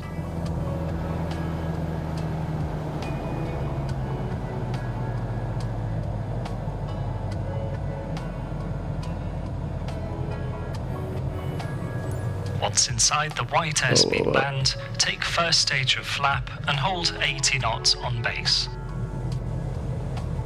Matamata's runway 28 is grass and unmarked. It also has unusual dimensions, being about triple the width of a normal runway, at 137 meters wide. Make your own turn onto final and judge your approach with this in mind. Hang on, why'd they lose the runway?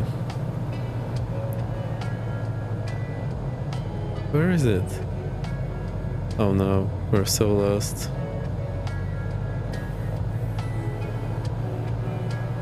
Hang on. I lost it. No. Matamata, Foxtrot Sierra Alpha, final 28 for full stop, Matamata. Where Bring the is it? speed back to about 60 knots and take landing flat. We'll make a full stop landing. Uh-oh. I think we're in trouble. Because there's no runway. Hang on. I think we need to redo this. I totally lost it. All the turning and looking around and twisting. Which runway? Right, traffic, runway 28.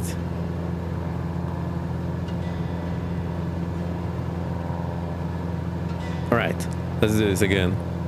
I totally lost it.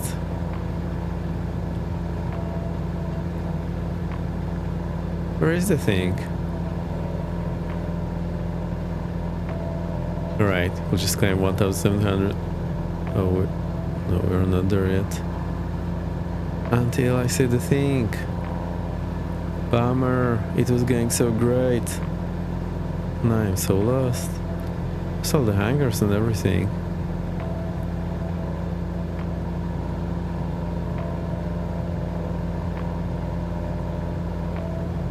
Alright, maybe 1200 will make it.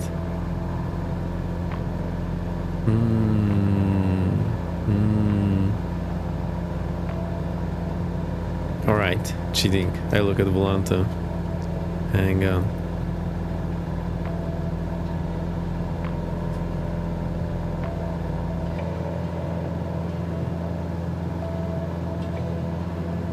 So it should currently be to our left. Alright, so I think I can do 180 to the left and rejoin downwind. Bank angle. Oh, I think he shouts about 40 degrees, 45 degrees. Bank angle. So actually,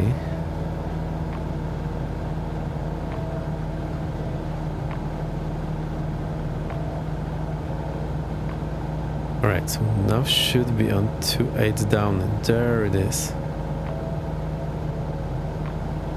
Alright, I'll do it right this time, I hope.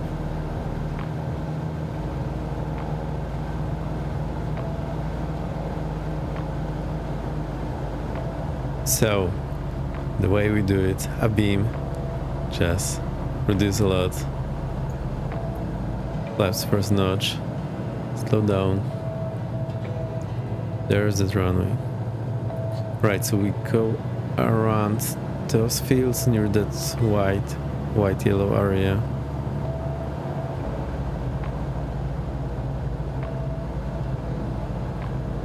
I get so confused. Super bad feeling. 0 out of 10. Would not recommend.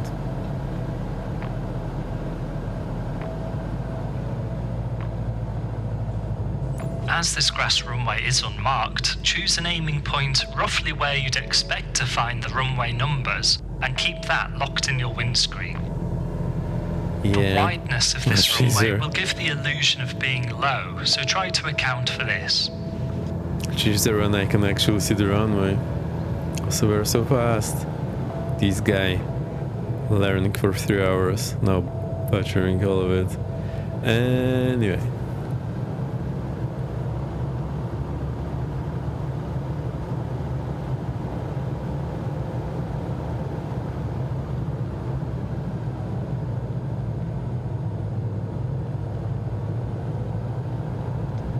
Seeing the runway is a big help, I found. Yeah, it helps a lot.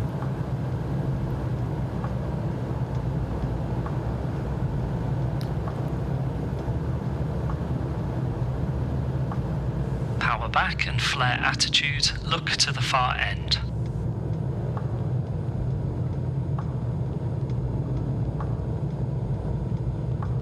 See, that's a good tip. Perfect landing every time.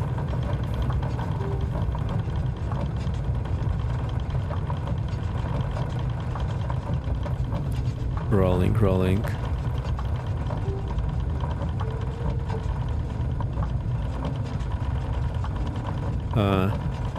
Maybe I'll slow down a bit.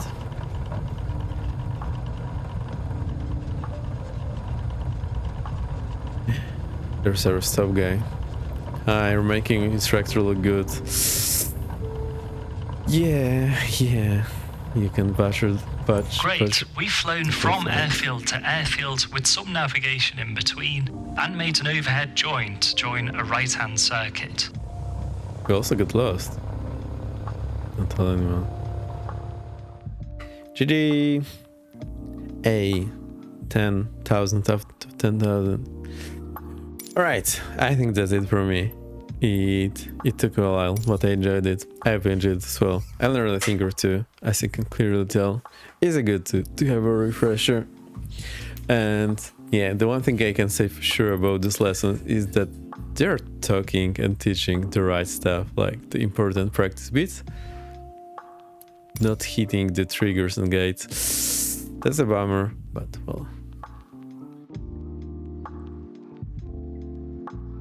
Finally slow down, they're about to park. Says performance approach. No.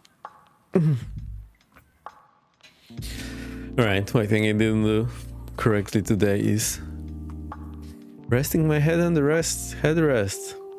Instead it's all tensed up, and I think I squint my eyes trying to hide those lumps.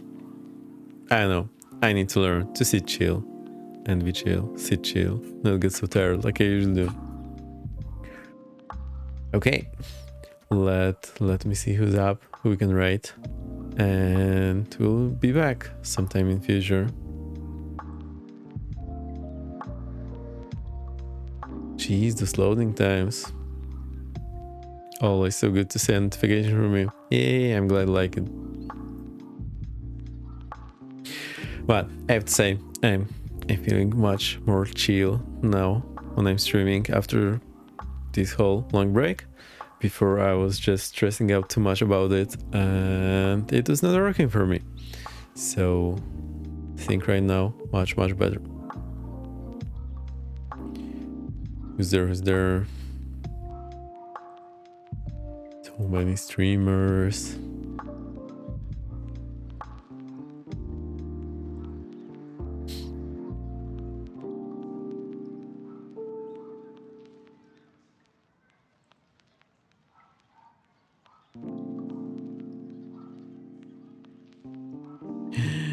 No.